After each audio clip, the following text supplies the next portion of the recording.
MJ reverb society welcome back guys. आज हम episode 116 यानी 116 एक्सप्लेन करने वाले हैं। उससे पहले एक छोटा सा रिव्यू। लास्ट एपिसोड में जैसा हमने देखा था, जो फेंगयुआन था वो बो किंग से ना बहुत सारे इमोर्टल को चुरा के ले आया था, और वहाँ से निकलने के बाद सेफली निकल के अपने इमोर्टल ग्रेसलैंड के अंदर आया। और वहाँ पे उसने आराम से चेक करा, अच्छे से पता करा। फिर उसने ना लास्ट में ना ये सोचा था कि जो उसे स्टार कंसोलेशन इमोर्टल वंडरबल ने जो लाइंस कही थी, गाना सुना के बोला था, उसमें वो कुछ लाइनें तो समझ गया था, बाकी समझ नहीं पाया था। अब स्टार्ट करते हैं अपना episode. Let's start. Central continent heavenly court का सीन देखते हैं। बी चैंतियान कहता है, टावर लॉर्ड गिव अप, ये इमोर्टल गु बच नहीं सकता। हेवन ओवरसिंग टावर लॉर्ड ने जवाब नहीं दिया। इस वक्त उसके हाथ हल्की सी रोशनी से भर गए थे। एक नारंगी ग्लो निकल रहा था। इमोर्टल गु लगभग आधा कट हो चुका था, लेकिन उस नारंगी लाइट ने उसकी लाइफ को मतलब जैसे तैसे बचा रखा था। उसका ऑरा कभी स्ट्रांग होता, कभी वीक, कभी बिल्कुल अनस्टेबल हो जाता। लियान जू शेंग का चेहरा कंसर्न से भरा हुआ था। वो रिफाइनमेंट पाथ का एक बेहतरीन एक्सपर्ट था। उसके हिसाब से इमॉर्टल गो अब बिल्कुल सेव नहीं हो सकता था। अगर वो खुद भी ट्राई करे तो फेल हो जाता। पर हेवन ओवरसिंग टावर लॉर्ड भी ट्राई कर रहा था। टावर लॉर्ड जो हेवन ओवरसिंग का मास्टर था, विजडम पाथ का गो इमॉर्टल था। ऐसे गो इमॉर्टल जो इस लेवल तक पहुंच जाते हैं, वो अपने एक पाथ के बेसिस पर दूसरे पाथ की स्किल भी यूज कर लेते हैं। इस लेवल पे इंसान के पास कोई क्लियर वीकनेस नहीं रहती। विजडम पाथ से बाकी पाथ की पावर एक तरीके से इमिटेट कर सकते हैं। कभी-कभी तो नए तरीके बना के असली पावर से भी ज़्यादा अचीव कर लेते हैं। अभी लियान ज़ुशेंग कुछ नहीं कर सकता था, पर टावर लॉर्ड की विज़डम पाथ मेथड से उसने थोड़ा बहुत होप दिखा रहा था कि चलो शायद विज़डम पाथ का ही अपना बंदा यानी टावर लॉर्ड शायद बचा ले। बस प्रॉब्लम ये थी कि टावर लॉर्ड जो मेथड यूज़ कर रहा था, लियान ज़ुशेंग और बी चेंतियान दोनों को वो बहुत रिस्की लग रहा था। गलती होती तो टावर लॉर्ड को भयानक बैकलैश मिलता, दाव मार्क्स बिगड़ जाते। सिर्फ हैवी इंजरी नहीं, बल्कि अगले 30 साल तक वो इमॉर्टल गू यूज़ ही नहीं कर पाता। अगर ट्राई करता तो इंजरीज और भी बढ़ जाती। तभी एक वूश आवाज आई। अचानक इमॉर्टल गु की बॉडी से एक इनविजिबल बहुत शार्प स्वॉर्ड क्यूआई निकली। टावर लॉर्ड रिएक्ट नहीं कर पाया, लेकिन अच्छी बात ये थी कि वो शायद क्यूआई बस उसके कान के पास से गुजरी थी, मतलब लगी नहीं, यानी बस उसके हल्के फुल्के बाल कट हुए और कुछ नहीं। यहाँ पे बी चैंतियान शॉक में आ गया। हेवन ओवरसिंग टावर लॉर्ड कहता है इट्स ओवर। उसका एक्सप्रेशन रिलैक्स हो गया। एक लंबी सांस छोड़ी और खुशी से बोला, मैंने इमॉर्टल गु के अंदर की स्वॉर्ड क्यूआई निकाल दी है, अब ये सेव हो गया है। थोड़ी देर पहले फॉलोइंग हेवनली रिवर से काउंटलेस स्वॉर्ड लाइट्स एकदम फूटे थे, वहां पे लगे थे आके, जो सेंट्रल कॉन्टिनेंट में एकदम रैम्पेज कर गए थे। उसमें से एक बहुत ही शार्प स्वॉर्ड लाइट ने यहाँ पे भी आई थी, हेवनली कोर्ट में घुस गया और हेवन ओवरसिंग टावर के दो हिस्सों में काट दिया। टावर लॉर्ड ने तुरंत ही बाई कांग शुई और लियान जूशेंग और बाई कांग शुई को रिकॉल किया, और चारों इमोर्टल ने डिस्कशन किया। Bai Kang Shui river bed की तरफ चला गया और बाकी तीन इमोर्टल ने टावर रिपेयर करना स्टार्ट करा। जो स्वॉर्ड क्यूआई से थोड़ा बहुत मतलब डैमेज हो गया था, थोड़ा बहुत नहीं मतलब ज़्यादा ही डैमेज हुआ था। थोड़ी देर बाद टावर लॉर्ड के हाथ रखा इमॉर्टल गु एकदम भाई चमकने लगा, रैपिडली हील होने लगा। लियान जू शेंग की आंखों में चमक आ गई। उसने ताली बजा के बोला। लियान जी शेंग कहता है, टावर लॉर्ड आपने भाई अपने इमोशन सेक्रीफाइस करके इमॉर्टल गु को हील कर दिया। ये विजडम पाथ कमाल का है भाई, सच में ये तो रिवाइव हो गया, अमेजिंग। लेकिन आपने ऐसा रिस्क क्यों लिया? ये सिर्फ रैंक 6 इमॉर्टल गु है। हेमनली कोर्ट के पास बहुत ज्यादा है, हम इजिली दोबारा रिफाइन कर लेते। पर अगर आपको चोट लग जाती तो 30 साल तक कुछ नहीं कर पाते हम। हेवनली कोर्ट के लिए बहुत बड़ा लॉस होता। टावर लॉर्ड ने अपना सर हिलाया और धीरे से बोला, मुझे समझ नहीं आ रहा, पर जब से रिफाइनमेंट पाथ कन्वेंशन स्टार्ट हुआ है, मुझे लग रहा है कि कुछ गड़बड़ है, जैसे कोई हिडन डेंजर तैयार हो रहा हो। अगर वो अटैक करेगा तो भाई जो अंजाम होगा बहुत सीरियस होगा। हमें अभी अभी फेट गू रिपेयर किया है, अभी आधी पावर ही हम उसकी यूज कर पा रहे हैं। पर जैसे ही मैं टावर के अंदर एंटर करने वाला था, एक स्वॉर्ड लाइट आई और उसने भाई दो हिस्सों में काट दिया। क्या वाकई ये कोइंसिडेंस था? यह सब कुछ था ऐसा, मतलब कोई हमें सच में रोकना चाह रहा था यूज करने से वो फेट गू को। बी चेन तियान और लियान जू शेंग ने एक दूसरे की तरफ देखा। दोनों के एक्सप्रेशन बड़े अजीब हो गए। बी चेन तियान कहता है, मैं तुम्हें छुपाना नहीं चाहता, मुझे भी ये फीलिंग बहुत अजीब लग रही है, मेरे को भी ये फीलिंग आई थी। पर मेरी फीलिंग तब शुरू हुई जब हमने फेट को रिपेयर किया था, यानी उसी वक्त आई थी। और लियान जू शेंग कहता है, तो सिर्फ ये फीलिंग ही नहीं थी, मैं सोच रहा कि मेरे डिसेंडेंट की प्रॉब्लम है, इसलिए ऐसा फील हो रहा था। लेकिन अब लग रहा है कि मुझे भी जो फीलिंग आई थी वो भी इसी वजह से थी। लगता है मैटर कॉम्प्लिकेटेड है। टावर लॉर्ड, आप विजडम पाथ के गो इमॉर्टल हो, टावर के मास्टर भी हो, आपकी सेंसेस हमसे ज़्यादा शार्प हैं, शायद वाकई कुछ होने वाला है। टावर लॉर्ड अभी भी हीलिंग कर रहा था, इमॉर्टल गो को पकड़े हुए था। हेवन ओवरसीइंग टावर लॉर्ड कहता है, इसलिए मुझे ना रिस्क लेना पड़ा। ये टावर का कोर इमॉर्टल गू नहीं है, लेकिन इसे सेव करके हम टावर के बड़े इंजरीज सॉल्व कर लेंगे। अगर टावर रिपेयर हो गया, हम उसकी माइट यूज कर पाएंगे और अपनी जो इंस्टिंक्ट है उसके साथ असल में ढूंढ पाएंगे जो ये हमें फील हो रहा है, इसकी वजह क्या है। और बो क्विंग जो ट्रिबुलेशन में मर गया था, वो अचानक दोबारा कैसे आया। दोनों चीजों में कुछ तो क्लोज कनेक्शन है।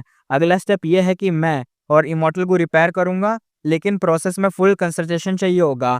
कोई अगर इंटरप्ट हुआ तो दिक्कत होगी। अगर फेरी कांगशू कोई लेटर आए तो तुरंत ही मुझे इन्फॉर्म कर देना सबसे पहले। बी चैन तियान, लियान जुशेंग दोनों ने हाँ में सिर हिलाया। बी चैन तियान और लियान जुशेंग कहता है अंडरस्टूड। बो किंग के इमॉर्टल ज़ॉम्बी बॉडी के मैटर धीरे धीरे बढ़ने लगे। इसका सेंट्रल कॉन्टिनेंट और हेवेली कोड पे बहुत बड़ा इम्पैक्ट पड़ा था, क्योंकि भाई इन दोनों जगह पे ही दो हिस्सों में काट दिया इनकी मेन मेन जगहों को। जब सेंट्रल कॉन्टिनेंट के गुई इमॉर्टल फॉलोइंग हेवनली रिवर अपना फोकस कर रहे थे, तब फेंगयुआन ऑलरेडी सबसे बड़ा बेनिफिट ले चुका था और डांगहुर माउंटेन पर कल्टीवेशन कर रहा था। इस वक्त वो माउंटेन की पीक पर खड़ा था। उसने हाथ हिलाया और 10,000 से ज्यादा सोल रिलीज किए। ये सोल मोस्टली एनिमल्स के थे, रैबिट, गोट, हॉर्स और कॉमन जानवर थे। और वुल्फ, टाइगर जैसे फियर्स बीस्ट के भी थोड़े बहुत सोल थे, और प्लांट सोल भी थे। पर सबसे रेयर यहाँ पे पता है क्या थे? वेरिएंट ह्यूमंस के, नॉर्मल ह्यूमंस के भी सोल थे। एक्चुअली सोल का ट्रेड बहुत पुराने जमाने से एग्जिस्ट करता है, क्योंकि इस दुनिया में बहुत सारे सोल पाथ गो इमोर्टल्स होते हैं। सोल पाथ गोवर्म्स इमोरियल एरा से एग्जिस्ट करते आए हैं, लेकिन एक प्रॉपर पाथ तब बना जब एक इमोर्टल ने इसे उठाया था ऊपर।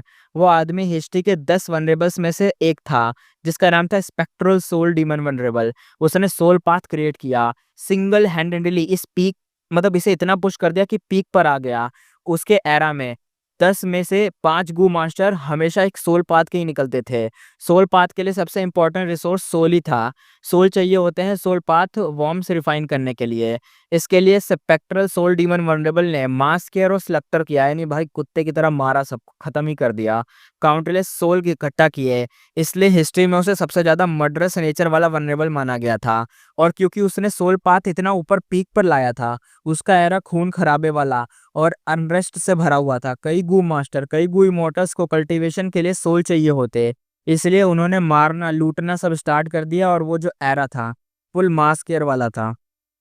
उस टाइम के एरा में सोल का ट्रेडिंग ओपनली और बड़े स्केल पर होता था। बाद में स्पेक्ट्रल सोल मर गया और पैराडाइज अर्थ इमॉर्टल वनरेबल सामने आया। ये इमॉर्टल वनरेबल बहुत ही काइंड और मर्सीफुल था।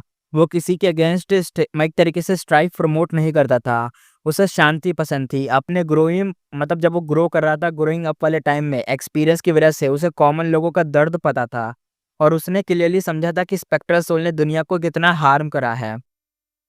इसलिए जब वो इमॉर्टल वनरेबल बना और दुनिया में इनविंसिबल हो गया, उसका सबसे बड़ा काम था सोल पाथ का एकदम सप्रेस करके इसको दबा दो, यानी ज़्यादा लोग सोल पाथ के ना आए, वरना तो और लोग मरेंगे। उसने सोल पाथ ही दबा दिया। सोल पाथ के गो मास्टर काफ़ी कम हो गए। सोल का ट्रेडिंग फोर्स्ड हो गया, यानी खत्म कर दिया, बस अंडरग्राउंड या ब्लैक मार्केट में होता। 5 रीजन में धीरे धीरे रिकवर करना शुरू करा। किलिंग कम हुआ और ट्रिबुलेशन भी धीरे धीरे खत्म हो गया। लोगों के लिए सबसे मेमोरेबल चीज़ ये है कि पैराडाइज अर्थ इमॉर्टल वनरेबल ने फोर्स यूज करके अपना रास्ता नहीं बनाया, उसने लोगों को सपोर्ट करा। और वो जो होता है ना, एक हीरो की तरह बनना, वैसा बना और अपने एक्शन से दुनिया को मूव किया। इसी वजह से आज तक ट्रेजर येलो हेवन, जो दुनिया का सबसे बड़ा और फ्री मार्केट है, वहाँ सोल का सेल बहुत रेयर है। फेंगयुआन के सोल फेरी लिशान और हाई लाओलान ने अरेंज किए थे। ये जो सोल लाए थे ना, ये फेंगयुआन ने खुद नहीं खरीदे, ये फेरी लिशान और हाई लाओलान ने अरेंज करे थे। जब से फेंगयुआन और हाई लाओलान ने कॉर्पोरेशन स्टार्ट करा, सोल का मैटर उनके लिए हाथ में था। इससे फेंगयुआन काफ़ी ट्रबल सेव कर लेता था। वो दोनों नॉर्थल पैंस के वेल कनेक्टेड लोकल्स थे, स्पेशली फेरी लिशान। वो स्नोई माउंटेन वेस्टलैंड की थर्ड लीडर थी। उसके पास माउंटेन प्लेज गू था, एक ह्यूज नेटवर्क भी था। डाउन माउंटेन पर सोल तुरंत ही डिस्ट्रॉय कर दिए गए। माउंटेन से एक तरीके से वाइब्रेशंस निकले और सोल टूट गए और काउंटलेस सोल एसेंस बदल गए और माउंटेन के अंदर फ्यूज हो गए। ज़्यादा टाइम नहीं लगा और इन सोल की वजह से डाउन माउंटेन ने एक नया बैच गट्सगू का प्रोड्यूस किया। फेंगयुआन सोच में कहता है, नॉर्मली स्पीकिंग जितना स्ट्रॉन्ग लाइफ फॉर्म होगा उतनी हाई क्वालिटी सोल होगी, और जितना हाई इंटेलिजेंस होगा उतनी हाई क्वालिटी सोल होगी। ये बैच काफ़ी एवरेज है, क्योंकि इसमें फियर्स बीस्ट कम थे, डेसोलेट बीस्ट बिल्कुल नहीं थे, और वेरिएंट ह्यूमन और ह्यूमन सोल भी बहुत कम थे। जो गट्स गुड जनरेट होंगे वो क्वालिटी में ज़्यादा हाई नहीं होंगे। फेंगयुआन ये एस्टिमेट करता है और डांगुन माउंटेन पर चल रहा था। ये बैच सोल, फेरिलिशान और हाई लाओलान ने नहीं आया था, बल्कि फेंगयुआन ने खुद ऑब्टेन किया था। अरे तो अभी पहले क्यों बोला हाई लाओलान ला रही थी? अच्छा, ये कहना चाह रहा था कि जो हाई लाओलान और फेरिलिशान है ना, वो लोग अरेंज कर देते थे, लेकिन अभी नहीं करा उन्होंने अरेंज, वो शायद बाद में लाएंगे, उनका टाइम नहीं हुआ था लाने का। तो उसकी जगह पर फेंगयुआन खुद लाया था, तो वही कह रहा था कि अच्छा वाला बैच नहीं है। अब वो पहले जैसा नहीं रहा था, वो सोल स्टेबल रेट खुद ऑब्टेन कर सकता था बिना फेरिलिशान पे डिपेंड किए और बिना खुद पर्सनैलिटी, मतलब एक तरीके से मतलब ज़्यादा कुछ करना नहीं पड़ता, वो मिल जाता। क्लियरली ये सोल ट्रेजर येलो हेवन से नहीं बल्कि वेस्टर्न डिजर्ट से आए थे। वेस्टर्न डिजर्ट 5 रीजन में सबसे स्ट्रॉन्ग ट्रेड इकोनॉमी वाला प्लेस था। फेंगयुआन वहाँ नहीं आया था। उसने वेस्टर्न डिजर्ट के शाओ क्लैन के साथ काफ़ी टाइम मतलब काम किया। उनकी मतलब थोड़ा मतलब पहचान पाई, अच्छे से काम करा, क्रूशियल टोकन भी मिल गया उसको, मतलब एक होता है ना ओपनली ट्रेड करने का वो अथॉरिटी, वो सब मिल गई। और शाओ क्लैन एक सुपर फोर्स था, उसके लिए सोल ऑब्टेन करना मुश्किल नहीं था। लेकिन अगर सोल ट्रांजैक्शन एक्सपोज़ हो जाए तो शाओ क्लैन कभी एडमिट नहीं करता कि वही इस चीज़ में है, क्योंकि सोल का ट्रेडिंग ओपनली अलाउड ही नहीं है। शाओ क्लैन चाहे कितना भी राइटियस हो, सुपर फोर्स हो, लेकिन वो इस चीज़ को खुद नहीं एक्सेप्ट करेगा कि उसने ये करा है।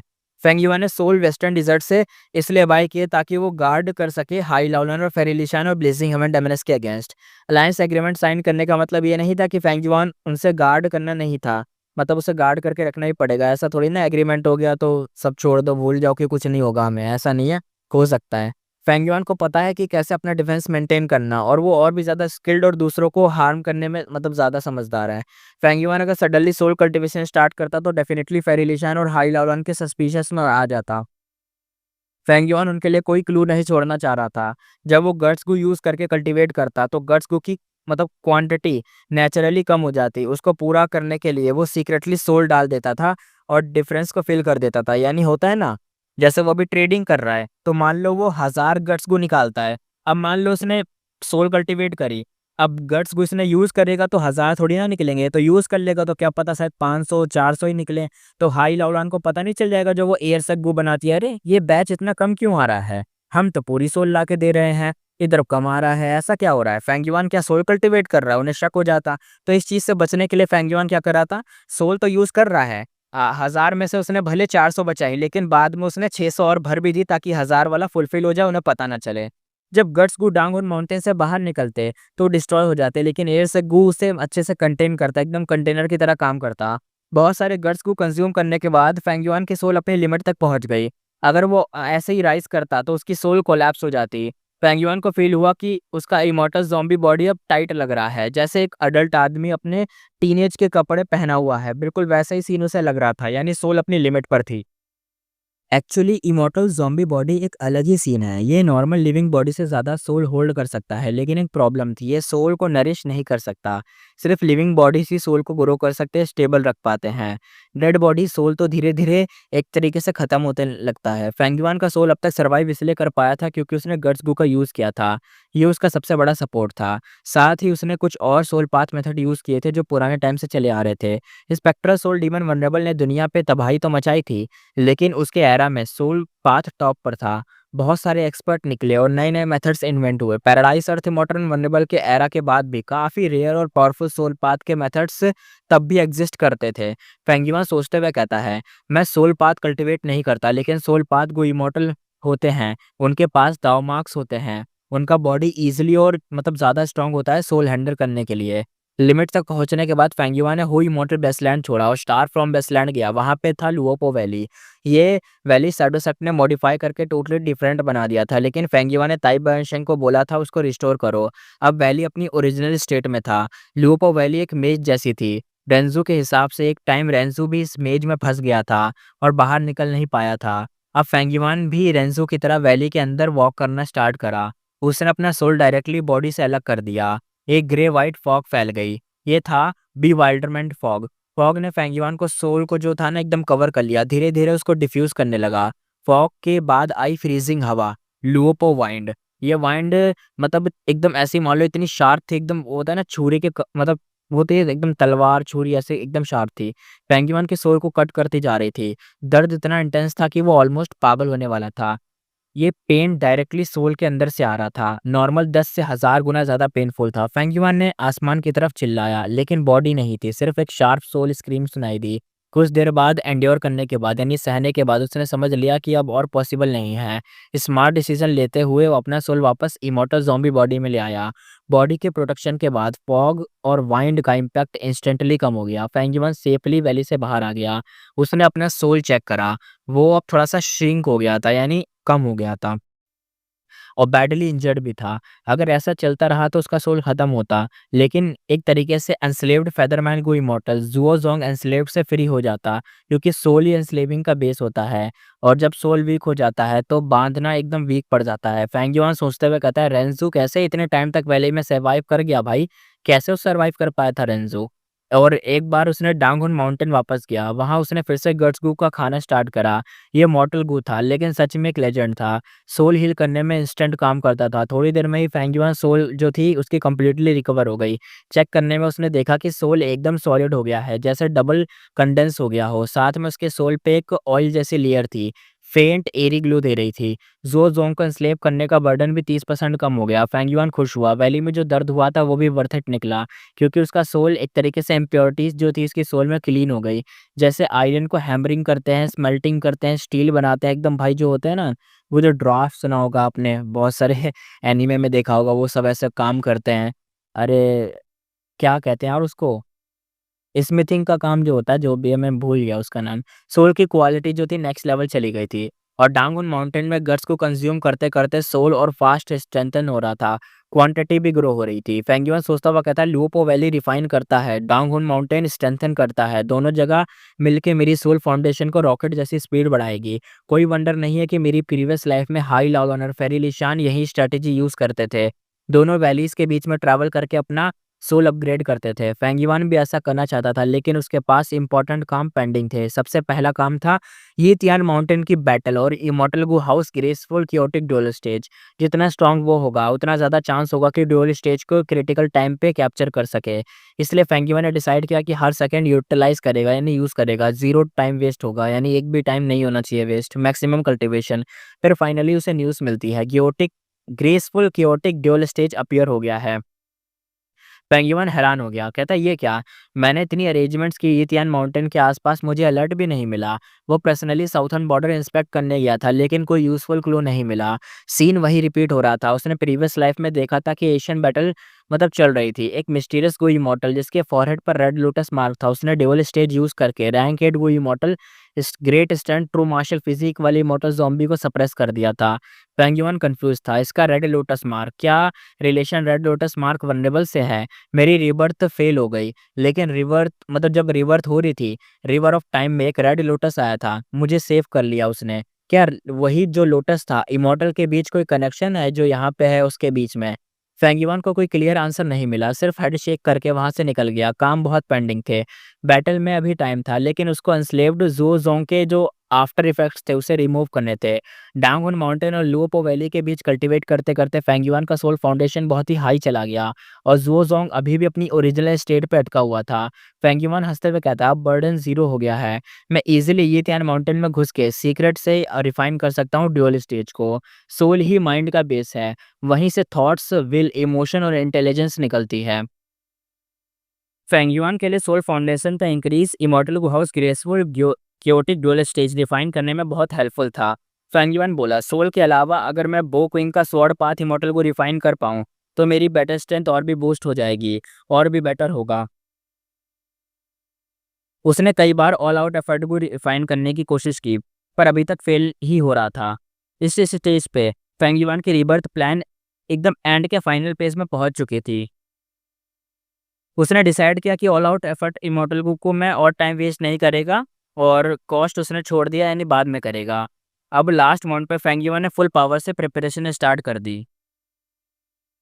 अब सीन देखते हैं सेंट्रल कॉन्टिनेंट का सीन। इमॉर्टल ज़ॉम्बी बोक्विंग फैलिंग हेवलनी रिवर से बाहर निकलकर धीरे-धीरे राइज़ हो रहा था। उसके नीचे वेव्स और टाइड्स एकदम नीचे निकल लीजिए जो टाइड्स होते हैं एकदम बाहर एकदम टकरा रही थी। खून का कलर वाटर से गायब हो चुका था। रिवर के अंदर काउंटलेस फ्यूरियस बीस्ट थे। बोक्विंग का ऑरा फील करके पैनिक में भाग गए थे। रिवर बेड पे बहुत सारे गो इमॉर्टल डेड बॉडीज़ एकदम वहाँ पे पड़े हुए थे। सिर्फ rank 8 Gu immortal Bai Kang Shui बचा था। बो क्विंग ने लो डीप वॉइस में बोला। बो क्विंग कहता है, मेरे कई इमॉर्टल को लूज हो गए, बैटल स्ट्रेंथ रिड्यूस हो गई। अब हमारा नेक्स्ट स्टेप क्या होगा? उसके साइड में खड़े थे स्टेरी स्काई ग्रोटो हेवन का ओनर एनवॉय ब्लू सैडोसेट का, यानी ब्लू है इसका नाम, जो 7 रेम्बोस थे उसमें से एक। और दूसरा था इमॉर्टल ज़ॉम्बी 7 स्टार चाइल्ड। तीसरा था blood path demonic immortal Song जीशिंग, ब्लड ड्रैगन जिसे कहते हैं। और हेरी man refinement path Gu immortal यू मूत्सुन। ये सिचुएशन में तो ये जो सिचुएशन है पिछली लाइफ से अलग थी। लास्ट लाइफ में 7 स्टार चाइल्ड और सॉन्ग जी सिंह दोनों बो किंग के हाथों मर गए थे, पर अब दोनों जिंदा थे। शायद इसलिए क्योंकि फेंगयुआन ने मोयाओ की फेक विल ने बो किंग का इमॉर्टल ज़ॉम्बी बॉडी को प्लंडर किया था।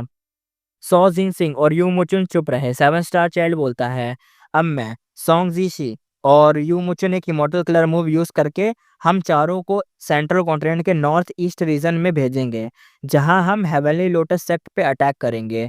प्लान ऑलरेडी तैयार था। लास्ट लाइफ में 7 स्टार चाइल्ड सॉन्ग जी सिंह मर गए थे, इसलिए यू मुचुन अकेला बचा था और मूव एक्टिवेट नहीं कर पाया था। लेकिन अब सब कुछ अलग था। अब आगे देखते हैं। Heavenly court. Heaven overseen tower lord ने सब देखकर शॉक में एकदम गुस्सा फील करा। उसने देखा कि बो क्विंग लीड कर रहा था और बाकी 3 साथ मिलकर हेवनली लोटस सेक्ट पे चढ़ाई करना स्टार्ट कर दिया, यानी उस पर अब अटैक करेंगे। टावर लॉर्ड साइड में खड़ा नहीं रह सकता था क्योंकि वो ओरिजिनली हेवनली लोटस सेक्ट से ही आया था। वहाँ उसके डिसेपल और डिसेंडेंट थे। अब जब बो क्विंग अवेकन हुआ, हेवनली लोटस सेक्ट डेंजर में था। उन्हें बचा सकते थे सिर्फ हेवनली कोर्ट के गो इमॉर्टस।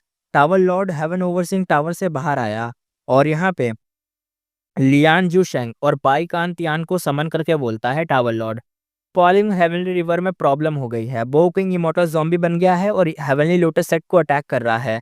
तुरंत ही रेनफोर्समेंट भेजना पड़ेगा। दोनों इमॉर्टल शॉक्ड हो गए। उनके लिए इन्फो एक तरीके से बिलीव करने लायक ही नहीं थी, पर डिले का टाइम तो था नहीं। टावर लॉर्ड ने बस एक ही लाइन कही, जाओ। तीनों इमॉर्टल्स ने हेवनली कोर्ट के टेलीपोर्टेशन गू फॉर्मेशन का यूज करा और 1 सेकंड में ही हेवनली लोटस सेक्ट के बेस पर अपीयर हो गए।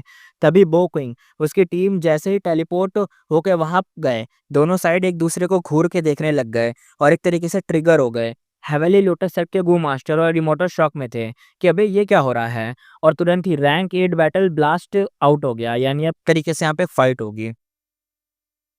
Central continent Hu immortal bless land underground cave का अब सीन देखते हैं। फेंग युआन ने गो फॉर्मेशन देखकर बोला, सक्सेस। उसकी आंखों में खुशी थी, साथ ही रिग्रेट भी था। पिछले कुछ दिनों में उसने लाइट ऑफ विजडम यूज करके नॉन स्टॉप रिड्यूस किया था और फाइनली एक पावरफुल गो फॉर्मेशन बनाया था बो किंग का स्वॉर्ड पाथ इमॉर्टल को रिफाइन करने के लिए।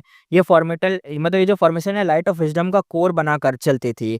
मोयाओ की fake will poison path immortal Gu women's heart और wisdom path immortal Gu unrivalled mistake का यूज करके बो क्विंग का इमॉर्टल को रिफाइन होता था। पेंगुइन कहता है यहाँ पे, पर प्रॉब्लम ये है कि 3 दिन तक फॉर्मेशन चलाने के बाद भी सिर्फ एक इमॉर्टल को रिफाइन हो पाया है। अभी मुझे पता ही नहीं कि इसका यूज क्या है। मैं और वेट नहीं कर सकता। ये तियान माउंटेन का बैटल ऑलरेडी स्टार्ट हो गया है। जितना जल्दी इमॉर्टल गो हाउस मेरे हाथ आए उतना बेटर होगा। अगर डिले हुआ तो प्रॉब्लम हो सकती है। अब उसके आगे देखते हैं। फेंगयुआन ने अपने तेज कदम आगे बढ़ाए और हम देखते हैं उसका जो अपीयरेंस था पूरी तरह बदल चुका था, क्योंकि बड़े मसल्स थे, खुला सीना था, बॉडी एकदम लेग्स बाल एकदम एकदम जंगली जैसा लग रहा था। पूरा चीक बोन्स निकले हुए थे, उंगलियों के जॉइंट्स तक बड़े बड़े फैंग्स ऐसे, मतलब दांत भी अजीब अजीब टाइप के थे। दांत भी थोड़े लंबे से थे और बाहर को थे, मतलब होता है ना, अगली और डिस्गस्टिंग लग रहा था। और ये रूप फेंगयुआन ने जानबूझ के चूज किया था। पिछली लाइफ में इसी वक्त एक बंदा ये तियान माउंटेन आया था। रिबर्थ के बाद फेंगयुआन ने उसे छुप कर मार दिया। अब उसकी जगह लेकर ये तियान माउंटेन में आ गया। सुबह का टाइम था, हल्की फॉग थी, पर माउंटेन में शांति थी और बर्ड्स की एकदम चिपरिंग साउंड आ रही थी। अभी राइटियस और डेमोनिक बैटल स्टार्ट ही नहीं हुई थी। पिछली लाइफ में फेंगयुआन एक मतलब डिस्गाइज करके ये तियान माउंटेन में ज्वाइन करा था, यानी भेस बदल के। तब तक बैटल फुल स्विंग में था। माउंटेन बेस पे गार्ड्स भी लगे हुए थे। इस बार वो कई महीने पहले ही पहुंच गया, यानी अभी तक यहाँ पे सब शुरू नहीं हुआ, यानी बहुत पहले ही पहुंच गया। इसी वक्त शाओ शान अपने क्लैन से निकला, मतलब एक तरीके से निकाला गया था, और जुओ जिंग और जुओ शिंगजिंग सन पेंग हू के साथ मिलके यितियान माउंटेन में ना विलेज बना रहा था। और फेंगयुआन चल रहा था पर रास्ते में कोई बंदा नहीं मिला। माउंटेन के हाफ में पे पहुंचने के बाद उसे ट्रीज के बीच यितियान विलेज दिखा। अभी कंस्ट्रक्शन ही चल रहा था, कंप्लीट नहीं हुआ था। दूर से साउथर्न बॉर्डर गो इमोर्टल उसे देखकर डिस्कस करने लगे। कहते हैं बे ये कौन आ गया, बे ये किसका प्यादा है, यानी मतलब किसके अंडर काम करता है ये। दूसरा कहता है प्योर ह्यूमन नहीं लग रहा, हेरी मैन जैसा है क्या ये। मतलब हेरी मैन नहीं है तो बंदा मतलब वैसा ही, लेकिन इसको हेरी मैन इसलिए मारने हैं क्योंकि इसकी पूरी बॉडी तो भाई बाल ही बाल है। तीसरा बंदा कहता है हाफ बियर्ड है, कौन इस प्यादे को बनाएगा ऐसा, मतलब किसका ही प्यादा बनेगा ये। पर फेंगयुआन आराम से कॉन्फिडेंट स्टेप ले रहा था, आगे बढ़ा था। पिछली लैप में उसने थोड़ा फेमिलियर फेस यूज करके अपनी असली पहचान छुपाई थी। अब वो immortal clear move familiar face attitude को कोर के साथ था और यूज कर रहा था। अब उसका एक्सपोज्ड होना एक तरीके से इम्पॉसिबल था। माउंटेन पीक की तरफ तेज कदम आगे बढ़ा रखा था उसने, और विलेज की तरफ आते ही एक रैंक 3 डेमोनिक गो मास्टर ने उसे रोका। फेंगयुआन अभी रैंक 3 में ही भेस बदला था, यानी वो भी खुद रैंक 3 था, इसलिए सीरियस टोन में उसने बोला। गो मास्टर कहता है यहाँ पे तू कौन है। फेंगयुआन थोड़ा सा कहता है नाम वांग शा है, हीरो शाओंग के बारे में सुना है, ज्वाइन करने आया हूँ मैं। मतलब एक तरीके से वही पिछली कहानी नहीं है कि शाओ नाम का बंदा था, उसके अपने भाई ने उसे धोखा दे दिया था, क्लैन से निकलवा दिया था, फिर उसे एक मिस्टीरियस आवाज़ ने बोला था कि जाओ अपना विलेज बनाओ। और सबसे खतरनाक बात तो यही थी कि जो मिस्टीरियस आवाज़ थी उसके भाई ने उसे बोला था कि इसको निकलवा दो, ताकि 2 फैक्शंस बन जाएँ और दोनों फैक्शन एक ही चीज़ के लिए लड़ाई करे, और जो भी जीते, जिसके हाथ में भी रिवॉर्ड मिले, उस रिवॉर्ड को वो बंदा ले ले जो मिस्टीरियस वॉइस थी। तो तुम्हें याद होगा वो चीज़। तो वही थी यहाँ पे। तो शाओ नाम का जो बंदा था, तो वही विलेज बना रहा था, अलग फैक्शन उसका अलग था। 2 उसके साथ डेमोनिक गो मास्टर थे, वो लोग। उनमें से एक बंदे ने रोका था फेंगयुआन को। वो रैंक 3 गो मास्टर कान दबा के थोड़ा-सा ऐसे बोला, "अबे धीरे बोल, कान फाड़ दिए तूने तो। चल लीडर के पास ले चलता हूँ तुझे।" फेंगयुआन एकदम भाई थोड़ा हँसते हुए पीछे चला। बड़े स्टेप की वजह से गो मास्टर आगे निकल गया। वो गो मास्टर रिट्रेट हो गया था इस बंदे से, यानी अपने फेंगयुआन से। वो कहता है, "अबे इतना इतना तेज़ क्यों भाग रहा है? रूल्स फ़ॉलो कर। मैं पहले आया था, मतलब मेरा पोज़ीशन हाई है। पीछे चल मेरे।" फेंगयुआन कहता, "ओह! समझ गया।" दिखावा करता है जैसे दिमाग कम है उसके अंदर। इस वक़्त शाओशान विलेज कंस्ट्रक्शन मतलब चल रहा था, कि मतलब कोई यहाँ पे देख भी रहा था, तो शाओशान इसे देख के कहता है, "यहाँ स्ट्रॉन्ग डिफेंस बिल्ड करो यार। नेक्स्ट अटैक के लिए कम से कम 100 आयरन स्नेक वाइन गू लगाने पड़ेंगे।" तब एक बंदा चिल्लाया, "लीडर, लीडर! तुम्हारी फेम पूरी साउथर्न बॉर्डर में फैल चुकी है। अब एक नया वॉरियर तुम्हें जॉइन करने आया है।" शाओशान खुश होके एकदम मुड़ गया। फेंगयुआन को उसने देखा और खुशी थी, डिसअपॉइंटमेंट भी थी, पर वजह दिखाई थी, मतलब सामने देखो डिसअपॉइंटमेंट है लेकिन सामने थोड़ी ना दिखाएगा, अंदर ही अंदर थी, स्माइल तो मुँह पर थी। वो फेंगयुआन के पास जाकर कहता है अपना शाओशान, "क्या स्ट्रॉन्ग आदमी है भाई।" फेंगयुआन हँसते हुए कहता है, "तुम हीरो शाओ हो ना?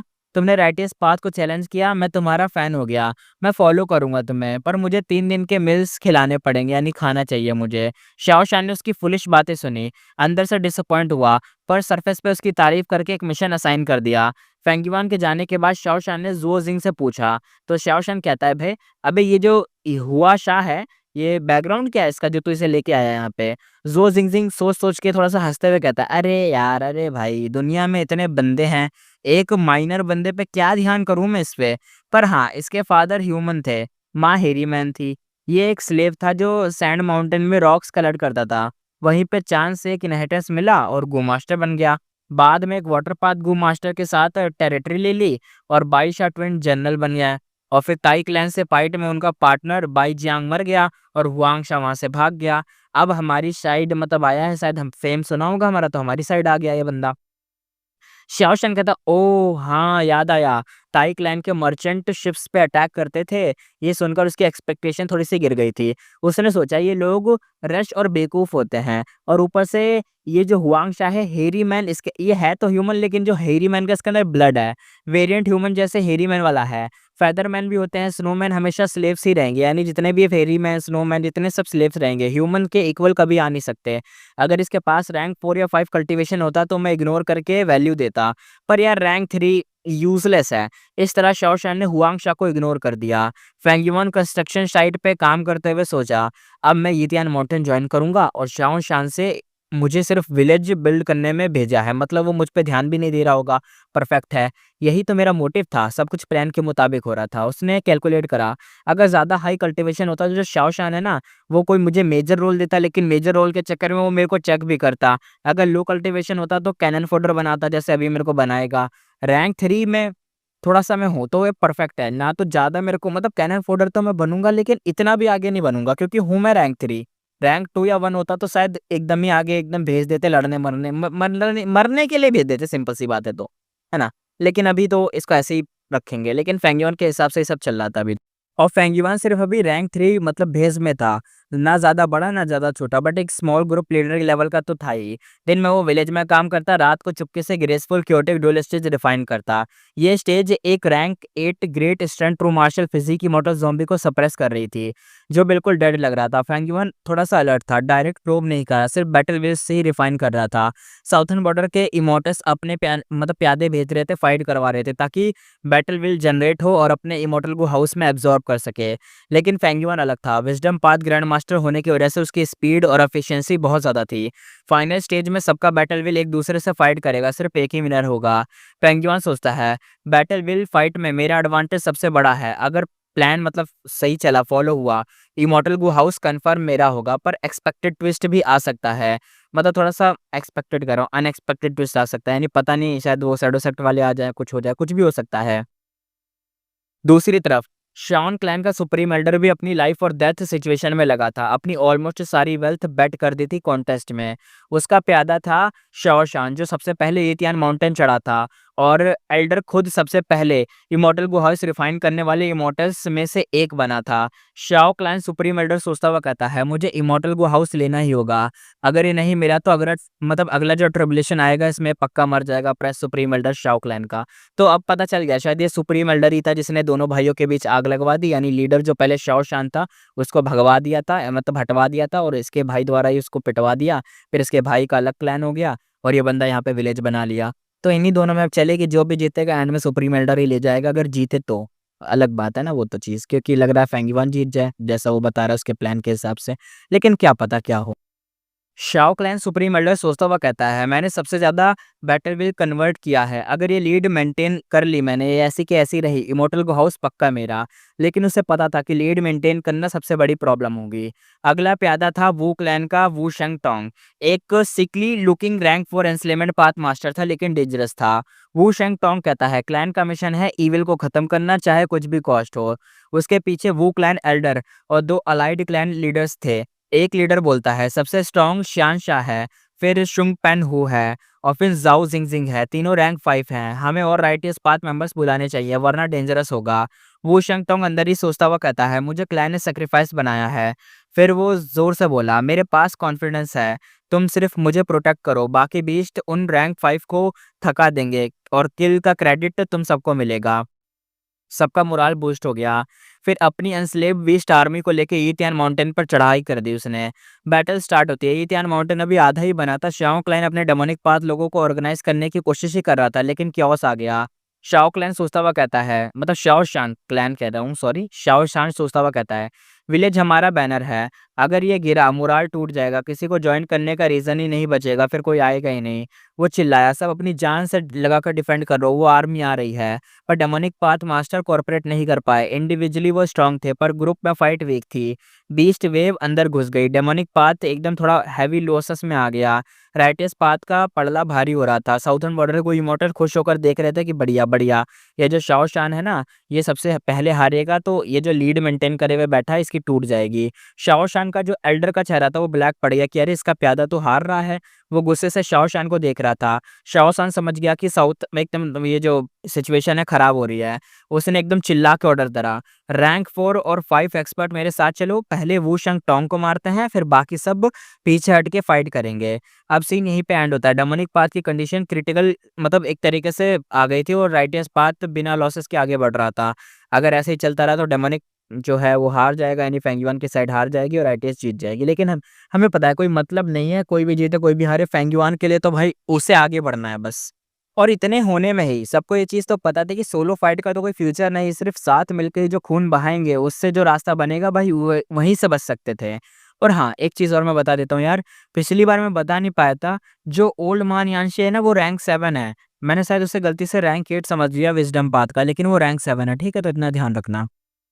शाओ शान का ऑर्डर सुन के रैंक 4 और 5 गो मास्टर उसके पास आ गए और रैंक 2 और 3 वाले डर के पीछे हट गए। बैटल स्टार्ट होती है, डेमोनिक पाथ लोग बीस्ट वेव को तोड़ते हुए वू शैंग टोंग तक पहुंच गए। शाओ शान और सुन पेंगहू और जाओ जिंगजिंग रैंक 5 के ट्रियो थे, जबरदस्त अटैक करा। रिजल्ट क्या हुआ, दो राइटर्स पाथ रैंक 4 वाले मर गए और वू शैंग टोंग भारी चोट खाकर पीछे हट गया। लेकिन वू क्लैन एल्डर ने तो जान बचा ही ली थी उसकी। उस मोमेंट पर वो फ्लाइंग बर्ड्स आ गए थे और वू शैंग टोंग बच गया था। डोमिनिक पाथ को मजबूरन यितियान माउंटेन से लौटना पड़ा। रात का सीन देखते हैं, केव में सब इकट्ठा हुए। शाओशान खून से भीगा हुआ था, आंखें लाल थी। शाओशान एकदम वह चिल्ला के कहता है वू शैंग टोंग जिंदा है तो बीस्ट वेव रुकेगी ही नहीं। अगर उसे नहीं मारा तो यितियान विलेज कभी मतलब बनेगा ही नहीं। एक रैंक 3 गो मास्टर एकदम थका हुई हालत में कहता है लीडर हमें रिट्रीट करना चाहिए, नया माउंटेन ढूंढ के वहां रिबिल्ड कर सकते हैं। सडनली शाओ शान ने उसको वहीं पे तलवार से काट डाला।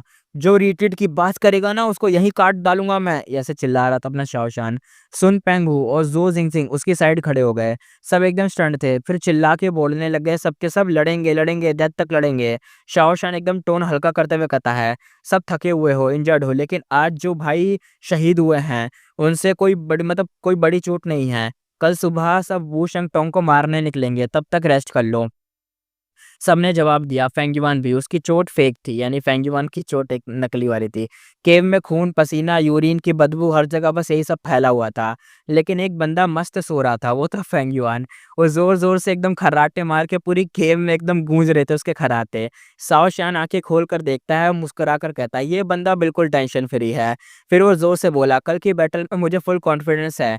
वू शेंग टोंग ऑलरेडी इंजर्ड है, कल वो ज़रूर मरेगा। अगर मैं पीछे हटा तो आसमान खुद मुझ पर गुस्सा होगा, यानी हेवन खुद ही मेरे पे चिल्लाएगा कि तू हारा कैसे। यानी हेवन चाहता है कि मैं उसे मार दूँ। तो कल देखते हैं।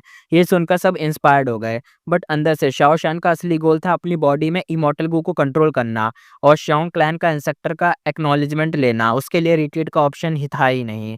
ये सब गो मास्टर उसके लिए सिर्फ चेस पीसेस थे और असली चेस प्लेयर यहाँ पे और कोई नहीं, अपना शाओ क्लैन का इंसेक्टर था। शाओ शान भी नहीं था, क्योंकि उसका इंसेक्टर ही इसको कंट्रोल कर रहा है ना, तो वही एक चेस प्लेयर था। माउंटेन पीक पर हवा में खड़ा एक बंदा वेट कर रहा था, लू जेंग फेंग। धीरे से कहता है मास्टर, शाओ क्लैन इंसेक्टर रैंक 7 गो इमॉर्टल है, 2 घंटे से बाहर वेट कर रहा है, आप मिल नहीं रहे। क्या इतना डिले करना ठीक होगा उसके लिए? और जो यहाँ पे बंदा बोल रहा था ना अपने वाले बंदे को कि देखो वहाँ पे शाओ क्लैन का इंसेक्टर है, बाहर खड़ा है, वेट कर रहा है, अंदर आने दूं कि नहीं। तो जो अंदर बंदा था वो पता है कौन था? ओल्ड मान शूशिया अपनी केव में बैठा था और वही बंदा था। बाहर से शाओ क्लैन इंसेक्टर वो चिल्ला के कहता है ब्रदर शूशिया, 10 हेवनली ड्रैगन पल्स और दूंगा, हेल्प कर दो। तब शूशिया ने आंखें खोली और बोला लू जुआंग फेंग, जा यितियान माउंटेन और शाओ क्लैन के क्राइसिस को सॉल्व कर दे। लू जुआन फेंग ने एक मतलब घुटने करके 3 बार उसे ऐसे झुका, फिर मास्टर ने एक इमॉर्टल को कोल्ड ब्रेथ दिया और मतलब प्रोटेक्शन के लिए।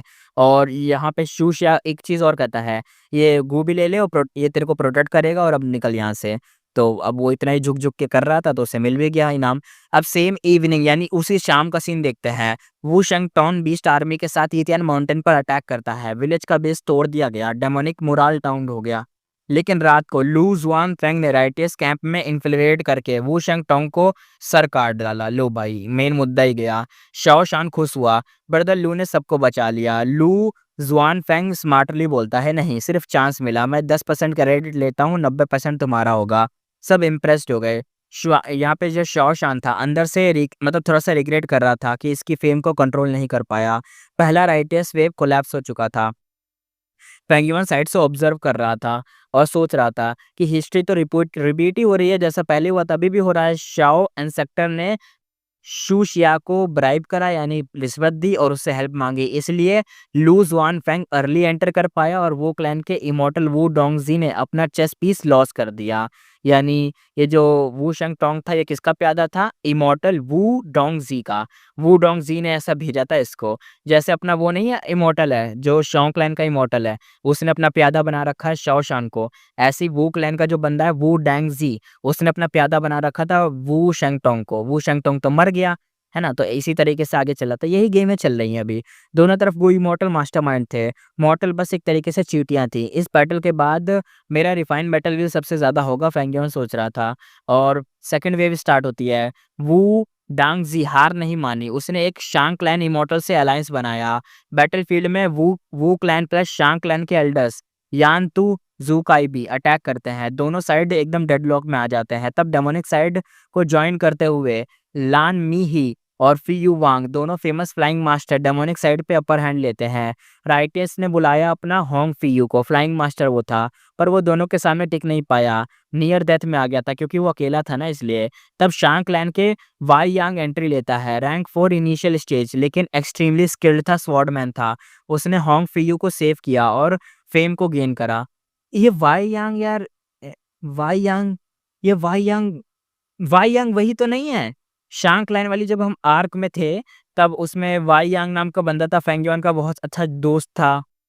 इसके पास एक रेनबो वाला पता नहीं कोई गू था, स्पीड में भागता था। फेंग युआन सोचता था ये वाला गू मेरे पास होता तो मूवमेंट वाले की मतलब मूवमेंट वाला काम कितना आसान होता। वाई यांग यही है क्या? लेकिन यार ये अपडेट नहीं हुआ, ये इनिशियल स्टेज पर ही है अभी तक। फेंग युआन देखो इमॉर्टल तक बन गया, ये सब हो गया, ये अभी तक इस पे ही है। देखते हैं ये वही है कि कोई और है, पता नहीं चल रहा यार, शायद वही है, मुझे ऐसा लग रहा है, अंदर से फीलिंग आ रही है वाई यांग वही है जो फेंग युआन का दोस्त था उस टाइम पे। देखते हैं।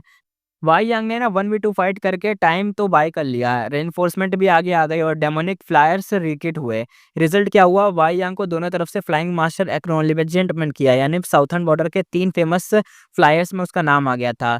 4 फ्लायर्स बन गए थे, वाई यांग अब इनमें टॉप पे था। बैटल फिर से डेडलॉक में आ गया, पर जब second zombie king Yitian mountain enter हुआ, एंसलिमेंट पाथ फिर से डोमिनेंस दिखाया। राइटियस साइड में वू शेंग टोंग तो नहीं था, उन्हें रिट्रीट करना पड़ा, यानी दोबारा से अपना डेमोनिक पाथ टॉप पे आ गया। अब सेकंड वेव का जब एंड आया तो राइटियस पाथ पीछे हट गई। अब साउथर्न बॉर्डर में जो इमॉर्टल्स थे जिनकी स्कीम्स चल रही थी, इतने खतरनाक प्लान बना रहे थे, प्लान एग्जीक्यूट कर रहे थे, इतना सब कर रहे थे, इमॉर्टल कुछ समझ ही नहीं पा रहे थे हो क्या रहा है। यानी इमॉर्टल को कुछ समझ नहीं आ रहा, इमॉर्टल ये सब गेम खेल रहे थे। बस एक बंदा पूरी पिक्चर यहाँ पे समझ रहा था, सिर्फ एक वो था और कोई नहीं, अपना फेंग युआन। अपने वांग शा के जो डिस्गाइज में था, यानी एकदम अपना भेष बदला था, बैटलफील्ड पे आया था और सामने आया था वाई यांग। ये वही वाई यांग था जो पहले शांग क्लैन सिटी में फेंग युआन और बाई नेमिंग का ख्याल रखता था। देखा, मैंने बोला था ये वही है, ये वही बंदा है वाई यांग। लेकिन यार अभी भी ये रैंक 4 इनिशियल स्टेज पर ही है यार। कितना बढ़िया बंदा था ना ये, कितना सपोर्ट करता था फेंग युआन को उस टाइम पे। देखते हैं क्या होगा। अब दोनों ग्रो कर चुके थे, एक मॉर्टल फ्लाइंग हीरो था, दूसरा इमॉर्टल मास्टरमाइंड था। क्या होगा, फेंग युआन छोड़ देगा क्या इसको? इस बैटल के बाद फेंग युआन का बैटल व्हील रिफाइन करने का लीड इतना ज़्यादा था कि अगर सारे साउथर्न बॉर्डर को इमॉर्टल का बैटल व्हील एक साथ मिला दो तब भी फेंग युआन से कम ही रहता। सीन शिफ्ट होता है, सेंट्रल कॉन्टिनेंट हेवेली लोटस सेट का सीन देखते हैं। एकदम खतरनाक ही एक्सप्लोजन यहाँ चल रहे थे, पूरा एरिया एकदम डिजर्ट बन गया था, इतने गड्ढे हो गए थे, इतना रेत उड़ रही थी क्या बताएं, गड्ढे गड्ढे थे। कहीं फायर, कहीं आइस, कहीं ठंडर, कहीं रिवर ब्लड की एकदम बह रही है। रैंक 8 बैटल ने पूरा माउंटेन का जो बायोम था चेंज कर दिया था। ये जगह हेवनली लोटस सेट का बेस थी, जहाँ पे नेचुरल दाउमार्क्स की वजह से थोड़ा लैंडस्केप बचा था। बैटल रुकता है, थोड़ा शैडो सेक्ट ग्रुप लीड में था क्योंकि स्वॉर्ड इमॉर्टल बोक्विंग था और थोड़ा बहुत, लेकिन जब लीड में था और लेकिन वो क्या हुआ जब लीड में था तो यहाँ पे देखो अब ये हैकर्स लोग भी आ चुके हैं, यानी अपना ये हेवनली कोर्ट भी है, तो ये हैकर लोग हैं, तो कब तक लीड में रहेंगे। अब इन्हें थोड़ा पीछे हटना पड़ गया अपने बोक्विंग वाली साइड को, यानी शैडो सेक्ट को, और इनकी सांसें फूल रही थी। सामने 3 इमॉर्टल गू हाउसेस एयर में फ्लोट कर रहे थे। पहला पता है कौन सा था, कांडरेली पवेलियन डेलिकेट, और ये वाला था यू यांग प्लेलेस था, ब्राइट और रेडियंस चमक रहा था, और बीच का सबसे डेंजरस था हेवनली पूल, रैंक 8 वाला था। तुम समझ रहे हो, हैकर लोगों के पास हैकर वाले अटैक्स तो होंगे, ऐसे ऐसे वायरस फैला रहे थे ये। बाहर से छोटी पूल लगती, लोटस के अंदर ब्लेस लैंड और ग्रोटो हेवन स्टोर थे। यही जेनेसिस लोटस इमॉर्टल वंडरबल का इमॉर्टल गु हाउस था, बनाया गया था मेनली इमॉर्टल प्राइमेसी स्टोर करने के लिए। जोंग जी सिंह कहता है अगर हेवनली लोटस तोड़ नहीं पाए तो हेवनली लोटस सेट का नुकसान 0 होगा। यू मुचन कहता अगर तोड़ना नियर इम्पॉसिबल है। जेनेसिस लोटस हीलिंग रिकवरी का मास्टर था, अगर एक ही ब्लो में डिस्ट्रॉय ना करो तो भाई ये तो रिकवर हो जाएगा। 7 स्टार चाइल्ड कहता है ना सिर्फ हेवनली पूल, बाकी के 2 इमॉर्टल गु हाउस भी से तो टफ हैं। बो किंग की सबसे बड़ी वीकनेस उन्होंने पकड़ ली है। बो किंग की वीकनेस थी मोयाओ का रेमेंड सोल, और प्रीवियस लाइफ में हेवनली कोर्ट ने इसको मार दिया था। अब तो उसके पास विजडम स्वॉर्ड गु भी नहीं है, जो विज़डम स्वॉर्ड मतलब जो विज़डम पाथ को काउंटर करता था, उनके पास भी विज़डम पाथ का बंदा है ना, हेवनली कोर्ट के पास, तो उस चीज़ को काउंटर करने के लिए विज़डम स्वॉर्ड नहीं है। अब वो भी एक तरीके से अलर्ट है और पैसिव हो गया है। 7 स्टार चाइल्ड कहता है चलो यार, डिले का गोल तो पूरा ही हो गया ना, हमें तो यहाँ पे बस इनका ध्यान भटकाना था, टाइम बाय करना था, वो तो हमने कर लिया। वो रेनबो लाइट बना के उड़ जाते हैं और बाकी सब उसको फ़ॉलो करते हैं। पर 3 इमॉर्टल को हाउस चेस करते हुए आ जाते हैं। Heaven overseeing tower lord heavenly pool के अंदर से कहता है, अटैक करने की हिम्मत, वो भी 10 ग्रेट एशियन सेक्ट पे, और तुम भागोगे? हैं, सपने देखो। 7 स्टार चाइल्ड कहता है, अब कोई पीछे रुकना ही पड़ेगा वरना भाई ये तो हमें पकड़ ही लेंगे। बो क्विन कहता है मैं ही रुक जाता हूँ। यूमूचन कहता है नहीं मैं रुकूंगा, तुम सबकी बैटल स्ट्रेंथ ज़्यादा है, तुम इम्पोर्टेंट प्लान के लिए ज़रूरी हो। अजूरे और ब्लू और सॉन्ग जी सिंह बिना हेजिटेशन के आगे बढ़ जाते हैं। राइटियस पाथ को इमोर्टल टीज़ करते हैं। वो कहते हैं ओवर एस्टिमेट मत करो अपने आप को, जो तुम यहाँ पे रुक गए। तुम्हें लगता है तुम हम सबको रोक पाओगे? यूमुचन स्माइल करते हुए कहता है तुम्हें लगता है हमने अरेंजमेंट्स नहीं किए? ये कह के ग्राउंड से एकदम गिरता है और एक मैसिव गो फॉर्मेशन एक्टिवेट कर देता है ग्राउंड से। लाइट स्काई तक शूट होती है। ये न्यूज़ सेंट्रल कॉन्टिनेंट से मतलब सेंट्रल कॉन्टिनेंट में ना छुप नहीं पाई क्योंकि ये बाहर आ गई। फेंगयुआन तक भी पहुँच जाती है। उसकी सोच थोड़ी-सी बदल जाती है। वो कहता है ये तो मेरी प्रीवियस लाइफ़ से थोड़ा अलग है। बो किंग अभी भी ज़िंदा है, बो किंग तो मर जाना चाहिए था। और मतलब बो किंग अब उसके खिलाफ होगा क्योंकि फेंगयुआन उसका इमॉर्टल वो ले चुका है ना, तो पक्का उसके खिलाफ होगा। अब क्या होता है, फेंगयुआन अपने सील्ड इमॉर्टल प्रेमेसी में जाता है। वहाँ एक मिस्टीरियस इमॉर्टल गू था जो उसने बो किंग को ज़ॉम्बी बॉडी से निकाल के पाया था। पर असल में ये मोयाओ का गू था, इसलिए मोयाओ की फेक विल उसको मतलब उसका यूज़ करके फेंगयुआन इसको रिफाइन कर लिया था। बाकी स्वॉर्ड पाथ गू बो किंग के थे जिसमें उसका विल भरा था। उनको रिफाइन करना बहुत स्लो था, मतलब इसलिए उसको स्किप कर दिया था, सिर्फ सील करके रखा था। फेंगयुआन की सोच ये थी कि स्वॉर्ड पाथ अभी काम का नहीं है। ये मिस्टीरियस इमॉर्टल को भी चेक किया पर अभी तक समझ नहीं आया। इवन लांग या लैंडस्प्रिट ने भी बताया नहीं कि ये कौन-सा गू है, समझ नहीं आया। अभी तक 6th वेव हो चुकी है। मेरे इमॉर्टल गू हाउस में बैटल व्हील साउथर्न बॉर्डर के इमॉर्टल्स के टोटल 10 मतलब 10 कह रहा हूँ 30 गुना ज़्यादा है। अगर अब फाइट हो तो मैं 15 मिनट के अंदर उन सबका बैटल व्हील खत्म कर सकता हूँ। साउथर्न बॉर्डर के इमॉर्टल के पास विज़डम पाथ भी हो। सो व्हाट क्या मतलब है? फेंगयुआन का विज़डम पाथ तो ग्रैंड मास्टर लेवल था, प्लस बैटल व्हील का स्केल भी बहुत ज़्यादा था, यानी एब्सोल्यूट डोमिनेंस थी उसकी यहाँ पे। पर फिर भी उसका दिल थोड़ा-सा हैवी था, यानी अभी भी उसे कुछ अजीब लग रहा था। वो कहता है, "मैं इतना रिफ़ाइन कर चुका हूँ, फिर भी इमॉर्टल गू हाउस ने एकदम पूरे बैटलफ़ील्ड जो था ना, ये बैटल वाला व्हील एकदम अभी भी इसके अंदर बचा हुआ है। क्या मतलब क्या सीन है, समझ नहीं आ रहा। कितना है इसके अंदर, कितना मैं रिफ़ाइन करूँ? क्या टाइम कभी आएगा भी ऐसा जब ये फिनिश होगा या मैं कभी फिनिश कर भी पाऊँगा?" पेंगुइन ने स्काई की तरफ देखा। डार्क हेज़ी नाइट थी। चेस्ट में उसे थोड़ा-सा प्रेशर फ़ील हो रहा था, ऐसा लग रहा था कुछ गड़बड़ ना हो।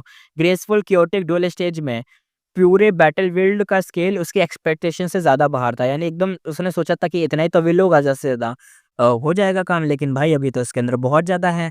प्लान अभी भी सिंपल था कि इमॉर्टल को हाउ जल्दी लेके यहाँ से निकल जाना, क्योंकि भाई दिक्कत ऐसा लग रहा है कि यहाँ पे आएगी गंदी वाली। पर अब डिले इतना हो गया था कि अब मतलब फिनिश ही नहीं हो रहा है, डिले हुए जा रहा है। वो कितना ही कंप्लीट करता, फिनिश ही नहीं हो रहा। विल उसके अंदर इतना सारा, जितना रिफाइन करूँ उतना कम पड़ रहा है। तो वो समझ ही नहीं पा रहा था। वो कह रहा है कब फिनिश होगा यार ये? और टाइम इतना फ़ास्ट आगे बढ़ा कि 1 महीना बीत गया। साउथर्न बॉर्डर में चाहे इमॉर्टल वर्ल्ड हो या गो इमॉर्टल वर्ल्ड, सबका फ़ोकस एक ही जगह पे था, वो था यीतियान माउंटेन। यानी पूरा साउथर्न बॉर्डर अभी सिर्फ़ यीतियान माउंटेन पर ही था, मतलब वहीं पे ही नज़र थी सबकी। गो इमॉर्टल ने फायर और बढ़ाया और काउंटलेस राइटियस और डेमोनिक गो मास्टर दोनों साइड जॉइन करने लगे। यानी एकदम जो ये न्यूज़ थी ना, उसको इतना लाइट अप करा, इतना लाइट अप करा कि हर जगह से लोग आने लगे। 7 राइटियस और डेमोनिक फाइट एंड हुआ, यानी 7th वाली। और डेमोनिक पाथ ने स्कीम करके राइटियस पाथ की सप्लाई लाइन ही कट कर दी। क्राइसिस मोमेंट पे वही हुआ जो पहले भी हुआ था, जो हमने शांग क्लैन वाली आर्क में भी सुना था, शांग क्लैन सिटी वाली आर्क में भी, जो प्रीवियस लाइफ में भी अभी हुआ था, और अब वो दोबारा होता है वही। शांग यान फाई यानी जो शांग क्लैन का लीडर था पर्सनली आया और गवर्नमेंट फूड बॉक्स गू का यूज़ करके पूरी की पूरी आर्मी को खिला दिया खाना। और डेमोनिक का जो प्लान था, यानी डोमिनिक डेमोनिक साइड का, वो फेल हो गया। फिर यी क्लैन, लुओ क्लैन, याओ क्लैन, शिया क्लैन के लीडर्स भी बैटलफील्ड पे आ गए। बैटल में अब रैंक 3 गो मास्टर वो हो गए थे जो बस आगे भेजने के लिए कैनन फोड़े थे, यानी चारे के रूप में यूज़ हो रहे थे रैंक 3 वाले। और रैंक 4 वाले हर जगह थे, यानी हर जगह इनको यूज़ किया जा रहा था। और जो रैंक 5 के थे, बस वही थे असली पावर, वही थे रियल कोर पावर, जो असली मतलब काम के थे। Life and death blessed land, spectral soul demon vulnerable का ड्रीम रेलम डेसिपेट हो गया। रेनबो लाइट ककून बना, क्रैक्स आने लगे और फाइनली ककून फटा। एक यंग मैन सामने आया। ये सीन चेंज हो चुका है। ये सीन दिखाया जा रहा है ओल्ड मान यान्शी का। याद है ना, ओल्ड मान यान्शी ने कुछ चीज़ें करी थी ब्लेस लैंड कह रहा हूँ, ड्रीम रेलम में जाके वहाँ उसने ककून बनाया था, कुछ सीन करके आया था। तो ये वही ककून था और ये ककून पता है किसका था? स्पेक्ट्रल सोल डीमन वनरेबल के ड्रीम रेलम का हिस्सा था। मुझे लग रहा है जो पिछली बार भी उसने करा था कि एक बंदा लाया था जिसका हर घंटे के हिसाब से पावर बढ़ रहा था, वो रैंक 9 भी बन जाता। तो मुझे लग रहा है ये वही बंदा है। रेनबो लाइट जो ककून बना, क्रैक्स आने लगे, फाइनली ककून फटा, एक यंग मैन सामने आया, पूरा नंगा, एयर में फ्लोट कर रहा था, आंखें बंद थी जैसे सो रहा हो। ओल्ड मान यान्शी बहुत एक्साइटेड था, उसने बॉडी टच करके चेक करा और बोला, सक्सेस, मैंने रेंजो की मेथड मतलब रेप्लिकेट करके ड्रीम रेलम से एक नया एक्सट्रीम फिजिक बनाया। नाम दिया इसको pure dream reality sneaker physique. फिर उसने एक डार्क सोल लैंप बॉडी के अंदर भेजा, पर प्रॉब्लम आई, बॉडी का सोल सो जाता है और मेमोरीज खो जाती हैं। यांशी टेंशन में था, अरे ये तो दिक्कत है, लाइफ स्पैन डिक्रीज स्टार्ट हो चुका है, टाइम कम है, सॉल्व नहीं कर पाऊंगा मुझे लग रहा है, यानी इसकी लाइफ स्पैन जाएगी, अब बहुत जल्दी स्पीड में मरेगा। बहुत एफर्ट के बाद बॉडी फाइनली जाग तो गया। आईज थोड़ी एकदम नेवी टाइप की थी और चाइल्ड लाइक लुक था इसका। यांश थोड़ा रिग्रेट फील करा कि यार मेमोरीज ऑलमोस्ट लॉस्ट हो गई यार, क्या करें अब। लेकिन वो कहता क्या फर्क पड़ता है, ये कंज्यूमेबल रैंक 9 मेटल स्ट्रेंथ है, हमारा सबसे बड़ा ट्रम्प कार्ड है। बोक्विंग वीक हो चुका है, अब उसकी जगह पर यानी बोक्विंग की जगह पर ये आएगा। बॉडी ने कहा, ये जो बॉडी थी वो कहता है, यिंग वूशी इसका नाम था, तुम कौन हो, मैं कौन हूँ, इसका नाम इसने दिया था ओल्मान यांशी ने, यिंग वूशी तो इसका नाम है। तो यही बंदा कहता है, मैं तुम कौन हो, मैं कौन हूँ। तो अपना यांशी कहता है, मैं तुम हूँ, तुम मैं हो, तुम्हारा नाम होगा यिंग वूशी। उसके थॉट्स डायरेक्टली उसके माइंड में ट्रांसफर किए गए थे। वो कहता है, तुम्हारी लाइफ स्पैन सिर्फ 18 घंटे है, हर 2 घंटे में तुम्हारी कल्टीवेशन एक रैंक अप करेगी। मैं तुम्हें इमॉर्टल किलर मूव देता हूँ, किलिंग पावर नहीं है पर ड्रीम पाथ का पीक है, इवन हेवनली कोर्ट भी इसके आगे कुछ नहीं है, यानी मतलब तुम पीक पर पहुंच जाओगे, हेवनली कोर्ट तुम्हारे पीछे रहेगा, तुम टॉप पर होगे। अब यहाँ से सीन दोबारा शिफ्ट होता है साउथर्न बॉर्डर येतियान माउंटेन का। फेंगयुआन बेड पे प्रिटेंड कर रहा था जैसे इंजर्ड है। आसपास इंजर्ड गु मास्टर हीलर्स और ब्लड स्मेल फैली हुई थी। मेडिकल वार्ड फुल था आफ्टर 7वीं लड़ाई के बाद, यानी 7वीं वेव के बाद। पर फेंगयुआन के लिए परफेक्ट जगह थी, ओपनली बैटलफील्ड रिफाइन करने के लिए कोई मॉर्टल उसके लिए थ्रेट नहीं था। उसकी स्ट्रैटेजी सक्सेसफुल रही थी। वो कहता है, फाइनली मैंने ग्रेसफुल क्योटिक ड्यूल स्टेज का बैटलफील्ड कन्वर्ट कर लिया, अब बाकी इमोर्टल्स का बैटलफील्ड मिटा दूंगा और मैं फुल ओनर बन जाऊंगा। वो तुरंत ही एक्शन लेता है, उसका बैटलफील्ड स्टॉर्म बन के दूसरे विल को इजीली वाइप आउट कर देता है और इंस्टेंट कम्युनिकेशन स्टार्ट हो जाता है। यानी जैसे ही उसने पता है बोला कि मैं सारी विल को हटा दूंगा, अपना ही विल रखूंगा, और जैसे ही उसने कांड करा भाई, इंस्टेंट भाई क्योस मच गया। साउथर्न बॉर्डर को इमोर्टल शॉक और रेज में चिल्लाने लग गए, कौन है जो हमें फुल बनाता रहा था, हैं? दूसरा बंदा कहता है, उसे ढूंढो और मारो भाई। तीसरा बंदा कहता है, उसकी स्किन फाड़ दूंगा भाई, मैं सोल टॉर्चर करूंगा 10,000 साल तक। है कौन वो बंदा? उसकी ऑरा स्काई तक एकदम शूट करके थे, इतने लोग चिल्लाने लग गए थे। ये त्यान माउंटेन पूरी तरह से एकदम भाई एनग्लफ हो गया था। मॉर्टल गो मास्टर तो शॉक में थे, उन्हें समझ नहीं आया भाई ये इमोर्टल्स चिल्ला क्यों रहे हैं, इमोर्टल्स ही है ना, ये क्या इमोर्टल्स ही हैं? दूसरा कहता है, इतना पावरफुल, सच में सब गू इमोर्टल्स ही हैं। तीसरा बंदा कहता है, ये राइटियस और डेमोनिक की कोई प्लॉट है क्या? ये आपस मतलब ये दोनों ही लोग चिल्ला रहे हैं, कोई एक चिल्लाता तो मानते हैं कि हाँ इसने प्लॉट करा होगा, ये दोनों लोग ही क्यों चिल्ला रहे थे? पर फेंगयुअन अंदर ही अंदर हंस रहा था। वो कहता है, तुम लोग मतलब अंदर ही नहीं आ सकते, फॉरबिडन जोन है, मैं इमोर्टल प्राइमेसी सील है, आ ही नहीं पाओगे। लेकिन वो आउटसाइडर से इमोर्टल गो अटैक्स कर सकते थे, यानी बाहर से कर सकते हैं, इसलिए फेंगयुअन सरफेस पे फियर एक्ट करता है ताकि डाउट ना आए, यानी उस पर शक ना जाए, क्योंकि उनको भी पता चल जाएगा ना कोई इनमें मिला हुआ बंदा है, तो वो कोशिश करेंगे अपने ही बंदों को नुकसान पहुंचाने की। तो उसमें फेंगयुअन अपने आप को डम दिखाएगा, पागल दिखाएगा कि इस पे किसका ध्यान ही ना जाए। गो इमोर्टल्स थंडर जैसे चिल्ला रहे थे। वो बंदे कहते हैं, कौन है, बाहर आ जा, चोरी करके छुप रहा है, बाहर आ। पूरे माउंटेन एकदम भाई हिलने एकदम कांपने लग गया था। मॉर्टल रैंक 5 तक एक भाई उनके चेहरे तो एकदम डर वाले हो गए थे, क्योंकि रैंक 5 वाले बंदे भी डर रहे थे, कह रहे भाई इमोर्टल इतना गुस्सा क्यों हो रहे हैं सारे के सारे, और सब चिल्ला रहे हैं। फेंगयुआन ने कंसीलमेंट मेंटेन रखा और प्रोसेस कंटिन्यू करा। Graceful chaotic dual stage full take over कर लिया। टाइम लग रहा था पर उसको साउथर्न बॉर्डर के इमोर्टल्स की अटैक की टेंशन नहीं थी, क्योंकि भाई पूरा हाइड था, एकदम कंसील था। राइटियस पाथ गु इमोर्टल्स अपनी रेपुटेशन डिफेंड करना चाहते थे, इसलिए वो यहाँ मास केयर नहीं करेंगे। लेकिन डेमोनिक पाथ इमोर्टल के लिए भी रिस्क था। उन्होंने अपना इमोर्टल गु अपने मतलब मॉर्टल प्यादों को दे रखा था, उनके पास छोड़े थे, जैसे शाओ क्लैन इंसेक्टर ने शाओशान के साथ छोड़ा था। इमोर्टल गु बहुत ही फ्रेजाइल होते हैं। पेंगुइन का स्प्रिंग ऑटम सिगाडा भी एक एक तरीके से एक मतलब वो भी एक क्रश कर सकता है। इमॉर्टल अगर देखो इमॉर्टल्स फुल फोर्स अटैक करे तो ये मतलब ये जो गो है ना डिस्ट्रॉय हो जाएँगे। एक तरीके से ऐसा मान लो कि देखो इन्होंने क्या करा है, इमॉर्टल वाले बंदे हों जितने भी हैं, इन्होंने अपने-अपने प्यादों को इमॉर्टल को दिए थे रखने के लिए। अब ये एक बार में तो उसे खींच के तो बुला नहीं सकते। वो उनसे कनेक्शन है उनके पास, कनेक्शन है कि जब मर्ज़ी वो यूज़ करें, जब मर्ज़ी फाड़ दें, जो मर्ज़ी करें। लेकिन वो कुछ और नहीं कर सकते। वो बुला थोड़ी ना सकते कि हाथ बुलाया, थॉर के हथौड़े की तरह इमॉर्टल को उड़ के आ गया उनके पास, ऐसा तो नहीं होगा। बंदे को उनके पास आना होगा तब उसकी बॉडी से इमॉर्टल को वापस ले लेंगे, वो सिंपल है, कोई दिक्कत नहीं होगी। लेकिन अभी तो वो बंदे इतना दूर है ना, और ये इतना गुस्से में, अगर मान लो ये लोग गुस्से में आके मास के स्टार्ट कर दें, अटैक कर दें, कुछ भी कर दें, तो इनके ही बंदों को अगर चोट लग गई तो इनका ही इमॉर्टल को चला जाएगा, तो डबल नुकसान हो जाएगा। इसलिए चुप हैं, ज़्यादा कुछ कर नहीं रहे थे। देखो राइटियस पाथ वाले तो वैसे ही नहीं करेंगे, लेकिन ये डेमोनिक पाथ वाले भी इसी वजह से चुप थे। और कुछ लोन इमॉर्टल जैसे ओल्ड मान यूशिया, उसका भाई ट्रेजर्ड डिसाइपल लू ज़ेंगफेंग यिटियान माउंटेन पे था। ऑब्वियसली वो अटैक नहीं करेगा। इसी बीच फेंग युआन के कंट्रोल में ज़्यादा गोवम्स आने लगे। फाइनली उसके सामने ग्रेसफुल कियोटिक ड्यूल स्टेज का असली सीक्रेट रिवील होता है। ये एक time path immortal Gu house है। ये टाइम की पावर यूज़ करके हर अटैक को सील करता है और फिर उसी अटैक को वापस भेजता है। एक आँख के बदले आँख और एक दाँत के बदले दाँत। क्या ज़बरदस्त आइडिया है। फेंगयुआ ने अपने माइंड में लगातार इस चीज़ को प्रेस करा जैसे-जैसे इसके सीक्रेट खुले। एग्ज़ैक्ट रीज़न कन्फर्म नहीं हो सका बट शॉर्ट में graceful chaotic dual stage immortal Gu house बहुत सालों से great stand true martial immortal zombie को सप्रेस कर रहा था। दोनों के बीच एक वियर्ड बैलेंस बन गया था। ये इमॉर्टल गो हाउस ओनरलेस था, अंदर सिर्फ प्योर बैटल विल थी। अब फेंगयुआ ने पूरा बैटल विल अपना बना लिया था और साउथर्न बॉर्डर गो इमॉर्टल को पुश आउट कर दिया था। इतनी प्लानिंग के बाद फाइनली फेंगयुआन का गोल पूरा हुआ। वो खुश भी था और अंदर से नर्वस भी था। फेंगयुआन सोच में कहता है जल्दी-जल्दी। बैटल विल उसका हो गया पर इमॉर्टल को हाउस कंप्लीटली टेक ओवर करने में टाइम लग रहा था और यही उसका सबसे बड़ा वीक मोमेंट था। अगर अब कोई साउथर्न बॉर्डर को इमॉर्टल यितियान माउंटेन पे सडन अटैक करता तो फेंगयुआन एक्सपोज हो जाता। इमॉर्टल्स रेज और हेटेड से भरे हुए थे। अगर वो फेंगयुआन को ढूंढ लेते तो डेफिनेटली मिलके उसको भाई क्या बोले, उसका काम कर देते भाई, फील्डिंग सेट हो जाती फेंगयुआन की। उसके लिए फ्रस्ट्रेशन एक तरीके से भाई लेजिट थी। इतने महीनों तक स्ट्रगल करा, सब मेथड यूज़ करे, एंड में इमॉर्टल को हाउस किसी और के हाथ चला गए तो फिर दिक्कत हो जाएगी ना। और फेंगयुआन ये सोच रहा था कि भाई सोच लो मेरा तो भाई ऐसे ही गला कटेगा, इन लोगों के हत्थे चढ़ गया तो मैं। और इन लोगों की फ्रस्ट्रेशन भी बनती है क्योंकि इन्होंने भी मेहनत करी थी, इन्होंने भी सब कुछ करा हो और एंड में इनको कुछ नहीं मिलेगा तो मूड तो खराब होगा ही।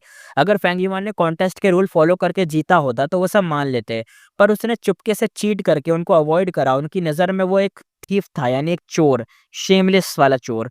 फेंगयुआ ने हर तरफ से इन्वेस्टिगेट वेव्स लगानी लगी। उसका टेंशन और बढ़ गया। बॉडी लाइट थी, हेयर्स थोड़े खड़े थे। वो familiar face killer move use कर रहा था, पर ये मॉडिफाइड वर्ज़न था।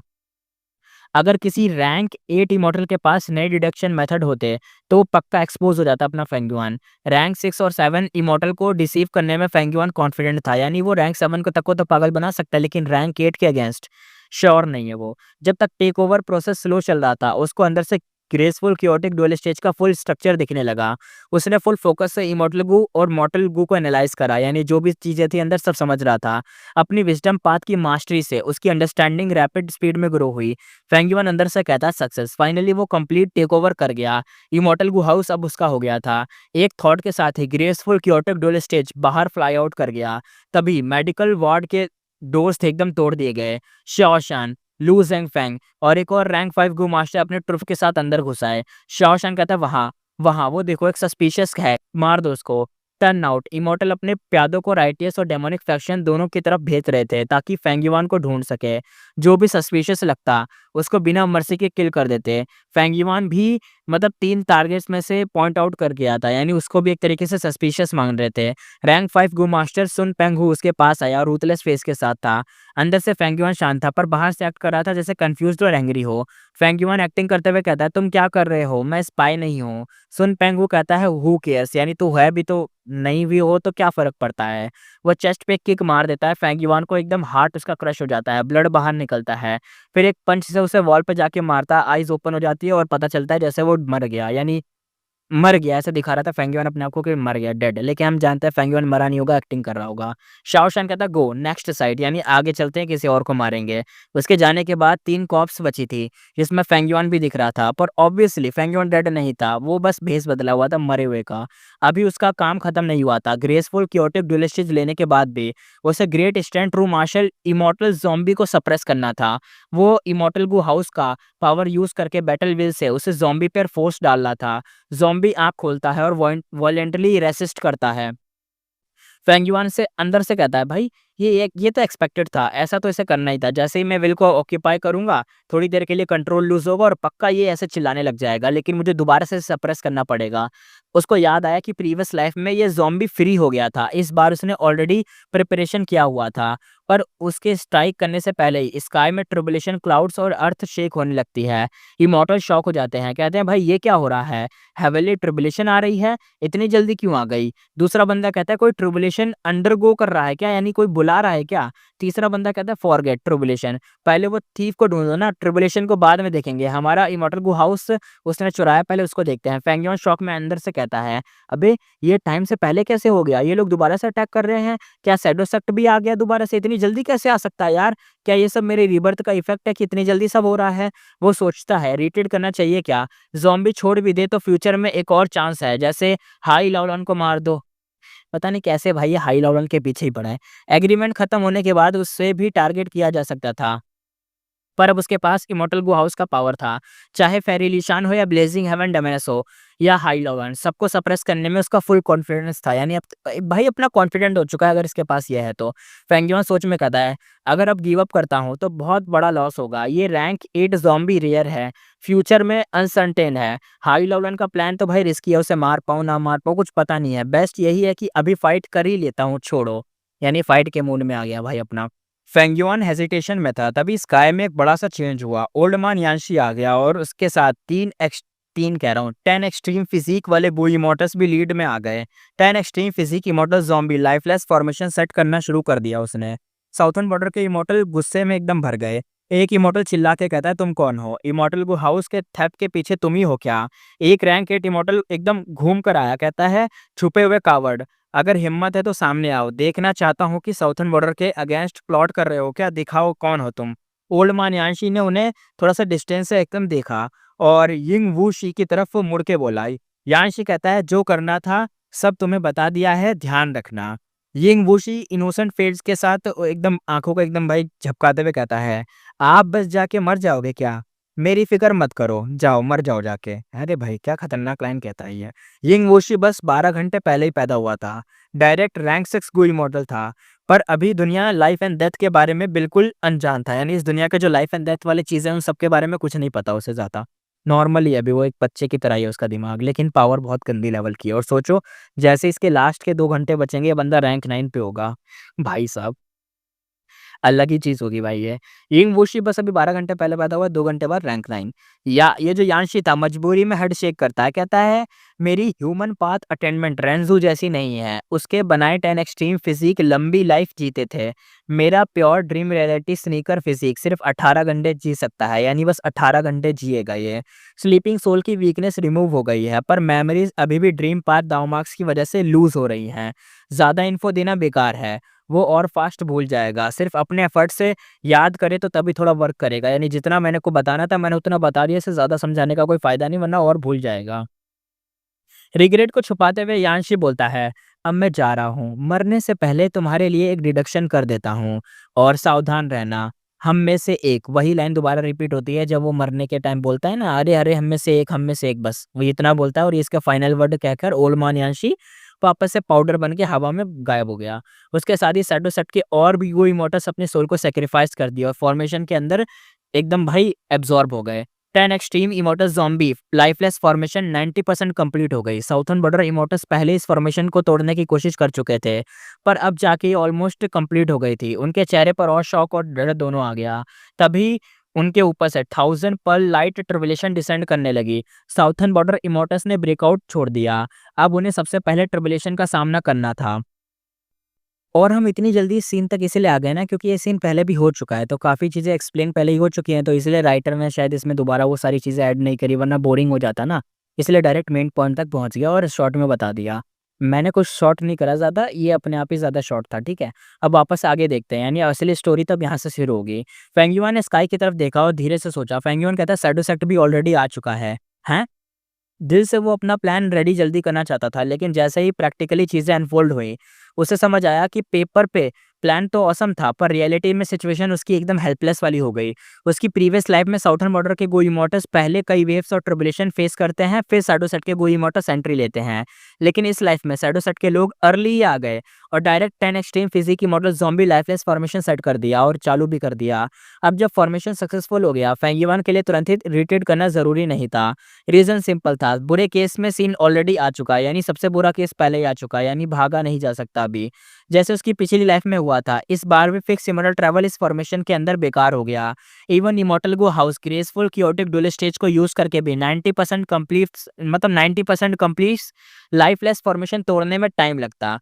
यानी अभी उसको जिस चीज़ पे रिलाई करना है वो बस एक ही चीज़ है, वो ग्रेसफुल क्योटिक डुअल स्टेज, क्योंकि इसके ऊपर इसके दम पर ही बंदा 90% कंप्लीट लाइफलेस फॉर्मेशन को तोड़ सकता है, ठीक है? फेंग युआन ने पहले भी बहुत सारे बैटलफील्ड किलर मूव एक तरीके से तोड़े हैं, स्पेशली ईस्टर्न सी यूलू ब्लसलैंड में। पर यूलू के बैटलफील्ड चाहे कितने भी क्लासी हो, वो इस वाले की तरह नहीं है, मतलब ऐसे टाइप के जैसा ये वाला है। चाहे कोई उन्हें कंट्रोल करे, उनका मैक्स स्टेट लाइफलेस फॉर्मेशन का 1% भी मैच नहीं करता। यानी लाइफलेस फॉर्मेशन भाई सबसे टफ है, सबसे खतरनाक है, सबसे खतरनाक से भी खतरनाक है। फेंग युआन खुद फॉर्मेशन पाथ एक्सपर्ट नहीं था, लेकिन इतना तो समझ ही गया था। अभी बाहर निकला तो श्योर था कि एकदम एक शॉट में मार देंगे मुझे। साउथर्न बॉर्डर इमोर्टल्स उसको छोड़ेंगे नहीं और शैडो सेट के इमोर्टल्स भी गू हाउस के लिए शायद उसके पास आ जाएं।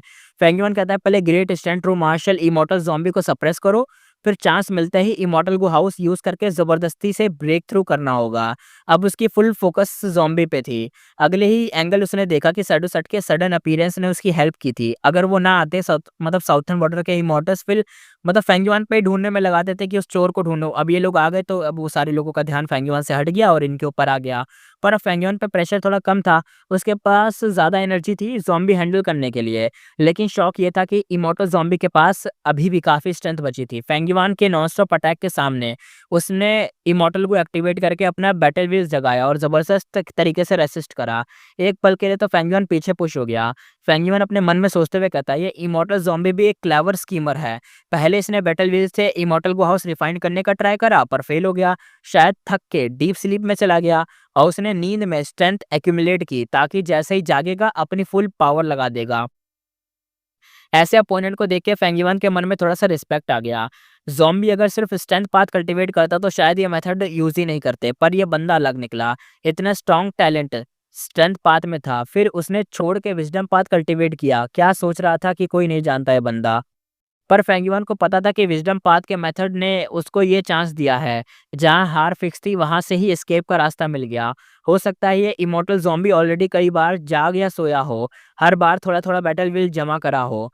पर जब वो सोता था, इमॉर्टल गो हाउस उसके बैटल व्हील को प्यूरीफाई कर देता था। अगर फेंग युआन इंटरफेयर ना करता तो टाइम के साथ-साथ वो डेफिनिटली फ्री हो जाता और सिर्फ फ्री ही नहीं, बल्कि वो ग्रेसफुल कियोटिक डुअल स्टेज भी कैप्चर कर लेता। पर उसका पूरा स्कीम बेकार हो गया क्योंकि फेंग युआन ने उसको टेक ओवर कर लिया पहले ही। जब फेंग युआन ने ज़ॉम्बी को हैंडल कर ही रहा था, उसी वक्त यीतियान माउंटेन के आसपास का स्काई रैपिडली चेंज होने लगा। Thousand pearl lightning, dark flying frost, desolate beast, dragon road tribulation, 4 inferno clouds tribulation, snow war lightning tribulation, एक के बाद एक डेंजरस ट्रिब्यूलेशन डिसेंड होने लग गए और साउथर्न बॉर्डर इमॉर्टल को हैवी लॉसेस दे रहे थे। उन्होंने ट्राई करा फॉर्मेशन तोड़ने का, लेकिन 90% कंप्लीट लाइफलेस फॉर्मेशन तोड़ना पॉसिबल ही नहीं था, जैसे पहले हुआ था। उन्होंने गलत सोचा कि यिंग यिंग वूशी ही बिगेस्ट फ्लॉ है, यानी पहले भी यिंग वूशी को मारने गए थे, लेकिन हमें पता है वो नहीं था और रिजल्ट वही हुआ जो पहले हुआ था। वो इमॉर्टल किलर मूव लीड लेके सोल इनटू ड्रीम में फँस गए और डिफीट करके मर गए। यानी हमें पता है वो जब ये इमॉर्टल किलर मूव यूज़ करता है अपना ये जो अभी पैदा हुआ बच्चा है, अपना यिंगबुशी, तो ये बंदे को सुला देता है, बंदा सो जाता है और मर जाता है। लेटर उन्होंने होप रखा कि ट्रिब्यूलेशन शायद वो फॉर्मेशन तोड़ दे, पर शैडो सेट के इमॉर्टल ने तभी अपना अटैक स्टार्ट कर दिया। टाइम पास होने के साथ ग्रेसफुल कियोटिक ड्यूल स्टेज के अंदर great strength true martial zombie की जो रेसिस्टेंस थी, वो धीरे-धीरे वीक होती गई, यानी अब वो धीरे-धीरे गिव अप कर रहा था। फेंग युआन को होप दिखने लगी, पर साउथर्न बॉर्डर के इमॉर्टल अपनी होप ऑलरेडी खो चुके थे। सब लोग एक तरीके से ऑलमोस्ट मर ही गए थे। कोई फॉर्मेशन के अंदर से एक्सट्रीम मतलब ज़ॉम्बी के अटैक से मर गया था, कोई टेरिफाइंग ट्रिबुलेशन से मर गया था। सिर्फ़ 2 रैंक 8 बचे थे, वो भी बैडली इंजर्ड थे। ट्रिबुलेशन और स्नोई माउंटेन कह रहा हूँ, शैडोसैट के अटैक के बीच में हेडलेस चिकन की तरह लग रहे थे, यानी अब दोनों तरफ से पिसने वाले थे। पेंगुइन के पास कोई ऑप्शन नहीं था। उसने ट्राई किया है उनको हेल्प करे, क्योंकि अभी तक उसने ज़ॉम्बी को पूरा सप्रेस नहीं किया था। उनके लिए ज़रूरी था कि साउथर्न बॉर्डर इमॉर्टल थोड़ा-सा टाइम मतलब बाय करे और पेंगुइन तब तक ज़ॉम्बी को हरा दे। उसने सीक्रेटली वॉइस ट्रांसमिशन भेजने का ट्राई करा, उन्हें यिंग वूशी की असली पावर वार्न करने के लिए, पर लाइफलेस फॉर्मेशन ऑलरेडी 10,000 ली तक स्प्रेड हो चुका था। स्पेस ब्लॉक था, साउंड मतलब साउंड को ट्रांसफ़र करते हैं ना दिमाग के थ्रू, वो जो ट्रांसमिशन होती है वो भी फेल हो गया, वो भी ब्लॉक था। उसने और भी ट्राई करे, सब फ्लॉप हो गए। फाइनल अटेम्प्ट में छोड़ के उसने फुल कंसंट्रेशन वापस ज़ॉम्बी पे लगा दिया, यानी सोचा कि अरे मरने दो इन लोगों को, मैं अपना काम पे ध्यान दो, छोड़ो। इसी वक़्त स्काई के ऊपर एक tall white tower silently float कर रहा था, और ये टावर और कुछ नहीं था, ये immortal Gu house, heaven overseeing tower था, रैंक 9 का खतरनाक गू, यानी फाइनली वो लोग आ गए। दोबारा से हैकर्स की एंट्री हो गई थी। बी चैंतियान कहता है टावर लॉर्ड, साउथर्न बॉर्डर के इमॉर्टल ऑलमोस्ट मर चुके हैं, अब क्या करें, हमें मूव करना चाहिए। हेवन ओवरसीइंग टावर लॉर्ड ने अपनी वॉकिंग स्टिक पे हैंडल लेके टावर की मदद से सब बैरियर्स के एकदम भाई फाड़ दिया, छेद कर दिया बैरियर्स के अंदर, और नीचे बैटलफील्ड क्लियरली ऑब्जर्व कर रहा था। टावर लॉर्ड कहता है बहुत पावरफुल फॉर्मेशन है, दिखता तो एशियन बैटल फॉर्मेशन जैसा है, पर असल में ये 10 एक्सट्रीम फिजिक को एक दाव मार्क्स पर डिपेंड करता है। नॉर्मली एक man made formation battlefield killer move का रिप्लेसमेंट होता है, लेकिन इसमें एक दिक्कत भी है, last strength path extreme physique missing है। अगर फुल 10 एक्सट्रीम इकट्ठा होते तो सीन बहुत ही ज़्यादा खतरनाक होता। अच्छा, तभी इसका नाम 90% है, मतलब 90% कंप्लीट है ये, 10% के लिए एक और चाहिए थी। तभी तो 10 एक्सट्रीम फिजिक होती हैं, 10 में से ये लोग 9 ले आए होंगे, 9 एक्सट्रीम फिजिक इनके पास होगी शैडोसेट के पास, तभी इन्होंने 90% कंप्लीट कर पाए। अगर ये एक एक्सट्रीम फिजिक और किसी की होती तो शायद 100% हो जाती। तो वो एक कौन है? बाइनिमिंग है क्या वो? क्योंकि जैसा हम जानते हैं बाइनिमिंग कभी अपने आप को ऐसे मरवाएगी तो नहीं, मैं जानता तो हूँ, वो ऐसे नहीं मरेगी, मतलब ऐसे अपने आप को क्यों खत्म करेगी? आगे देखते हैं। लियान ज़ुशन का था, ओह! तभी तो शैडोसेट के लोग हर पॉसिबल मेथड ट्राई कर रहे थे उस great stunt true martial immortal zombie को माउंटेन के नीचे कैप्चर करने के लिए। टावर लॉर्ड ने दाढ़ी को टच करते हुए कहा, उस ज़ॉम्बी को लेना ईज़ी नहीं है। पहले उन्हें मतलब ये जो ग्रेसफुल कियोटिक डुअल स्टेज है ना, उसका ऑब्स्टिकल क्रॉस करना होगा, उसको लेना पड़ेगा। वेट करते हैं, बो क्विंग और बाकी लोग अभी तक आए नहीं है। जब वो आ जाएँगे तब देखेंगे कि क्या सीन होगा। यानी ये लोग जो हैकर्स है बस ऊपर से बैठ के अब देखने वाले हैं। अब ये देखो, इन्होंने जो बैटल फॉर्मेशन था ना सर, छेद कर दिया था। तो ये छेद वो वाला छेद नहीं जिससे आर-पार जा सकें। ये वो वाला छेद है जिससे ये लोग देख सकें कि अंदर क्या हो रहा है। ठीक है? तो बता दिया, क्लियर कर दिया। आगे देखते हैं। हेवन ओवरसीइंग टावर लॉर्ड कहता है, इस जर्नी में हम 13 गो इमॉर्टल्स लाए हैं और साथ में immortal Gu house, heaven overseeing tower भी है। लेकिन हमें व्हाइट हेवन के थ्रू रीजनल वॉल क्रॉस किया बिना रुके, इसी वजह से हम बेस्ट कंडीशन में नहीं हैं। हेवन ओवरसीइंग टावर लॉर्ड कहता है, दुश्मन के पास अभी भी ट्रम्प कार्ड बचे हुए हैं, पहले उन्हें बिजी होने दो, चाहे साउथर्न बॉर्डर के कोई इमॉर्टल खत्म ही हो जाएं। ट्रिबुलेशन तो अभी भी बचे हैं ना। हाँ, वो आदमी मरने के बाद भी चुप नहीं बैठा, वापस आना चाहता है, लेकिन उसने हेवेंस विल का गुस्सा प्रोवोक कर दिया है। अब ट्रिबुलेशन और भी ज्यादा टेरिफाइंग हो जाएगा। हेवन ओवरसीइंग टावर लॉर्ड बिल्कुल चिल था, उसे बिल्कुल भी कोई हरी नहीं थी। ये सीन उसकी प्रीवियस लाइफ से बिल्कुल डिफरेंट था, क्योंकि हमने लास्ट में देखा था, जो पिछली बार आया था तो एकदम चिल्लाते हुए आया था कि नहीं तुम्हें कुछ नहीं कर दूंगा, और एक ही सेकंड में सब तबाह कर दिया था उसने, पिछली बार करा था ऐसा। लेकिन इस बार ऐसा नहीं हुआ, पता नहीं क्यों। प्रीवियस लाइफ में जैसे ही उसने great stand true martial immortal zombie को वापस देख लिया था, तुरंत ही एक हैवी अटैक कर दिया था, लेकिन इस लाइफ सिचुएशन में अभी फेंगीवान ने उस ज़ॉम्बी को सप्रेस कर रखा था, वो हिल भी नहीं पा रहा था, तो खुला मतलब एकदम वो दिख भी नहीं रहा था, तो इसी वजह से हेवन ओवरसीइंग टावर लॉर्ड ने अटैक करने की जल्दी नहीं करी। उसे लग रहा है कि अभी तो ये जो ग्रेसफुल कियोटिक ड्यूलिस्ट है इसको रिफाइन करोगे, फिर उसको निकालोगे, कितना टाइम लगेगा, इसे ऐसा लग रहा था। लेकिन इसे ये नहीं पता कि फेंगीवान ने पहले ही सब कर लिया, बल्कि वो उसे रोके हुए है अभी। और वैसे भी उसके 12 साथी साथ थे, सबका कॉमन गोल था और सब रैंक 8 कल्टीवेशन वाले थे। 12 लोग लाया है भाई ये, 12 बंदे रैंक 8 के। फिर भी हेवन ओवरसीइंग टावर लॉर्ड बिना सोच समझ के रश मूव करने की हिम्मत नहीं कर रहा था। बो किंग दूर से आसमान की तरफ एकदम देख रहा था, सीरियस एक्सप्रेशन में था। वो कहता है हेवनली कोर्ट अभी भी मूव नहीं कर रहा, वो किस इंतजार में है? प्रीवियस लाइफ में वो किंग हेवनली लोटस सेक्ट पे अटैक नहीं कर पाया था, उसे मजबूरन कॉम्बैट इमोर्टल सेक्ट पे अटैक करना पड़ा था और इसी वजह से शैडो सेक्ट के पहले के अरेंजमेंट्स बेकार हो गए थे। लेकिन इस लाइफ में थोड़ा एक तरीके से कुछ फायदा हुआ। वॉइस इन वाई ब्लू और सेवन स्टार चाइल्ड वो मरे नहीं, बल्कि यूमू चेन और सॉन्ग जी सिंह के साथ मिलकर उन्होंने एक इमोर्टल किलर मूव एक्टिवेट करा और अपने आप को फास्ट ट्रांसपोर्ट करके डायरेक्टली हेवनली लोटस सेक्ट में पहुंच गए थे।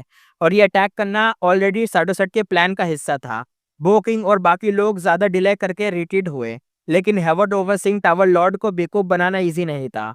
उसके अंदर अनईजी फीलिंग इतनी स्ट्रांग थी कि वो तुरंत ही वापस हेवनली कोर्ट आ गया और हेवन ओवरसीइंग टावर का यूज करके कैलकुलेशन स्टार्ट कर दी। और जैसे ही उसने यीतियान माउंटेन का चीजें पता करी, रिड्यूस करा कि यीतियान माउंटेन में क्या चल रहा है, तुरंत ही जितने भी गो इमोर्टल्स थे, सब जितने भी उस टाइम पे अवेलेबल थे, सबको पकड़ा और हेवन ओवरसीइंग टावर को पकड़ा और उठा के सीधा यहाँ पे आ गया। सॉन्ग जीशी एक इंफॉर्मेशन पाथ गोबॉम के थ्रू कहता है, जब वो मूव नहीं कर रहा तो हम करेंगे क्या? बो किंग ने सर हिला के कहा, लेट मी गो फर्स्ट, यानी मैं पहले जाता हूँ, बाद में तुम आना। अगले ही मोमेंट एक दार्जिलिंग लाइट स्काई में शूट हुई और एक इमोर्टल गो हाउस एकदम से मैजेस्टिक स्केल का दिखा और सबके सामने अपीयर हो गया। हेवन ओवरसीइंग टावर लॉर्ड कहता है, हैं? सरप्राइज एक्सप्रेशन के साथ था। उसे शॉक लगा क्योंकि ये इमोर्टल गो हाउस तो 10 extreme immortal zombie lifeless formation के अंदर हाइड था। कैसे मेथड यूज किए गए थे ये उसे समझ नहीं आया। उसने इसकी प्रेजेंस सेंस भी नहीं करी थी। वो immortal Gu house directly sky में फ्लाई करके फुल स्पीड में यीतियान माउंटेन पे क्रैश करने लगा। फेंग युआन का एक्सप्रेशन एकदम से एकदम भाई एशिश में हो गया, यानी एकदम भाई एकदम ऐसा हो गया कि अबे ये क्या था। उसकी आंखों में एकदम कोल्ड सा लुक था, शार्प वाली एकदम आंखें थी, एकदम चेक कर रहा था सब। फेंग युआन दांतों को एकदम कसते हुए कहता है, immortal Gu house, sacred feather city. Okay, तो लो पता चल गया सैक्रेड फेदर सिटी किसने चुराई थी। यही बंदे थे यार, बो को इनके साथी थे जिसने सैक्रेड फेदर सिटी चुराई थी।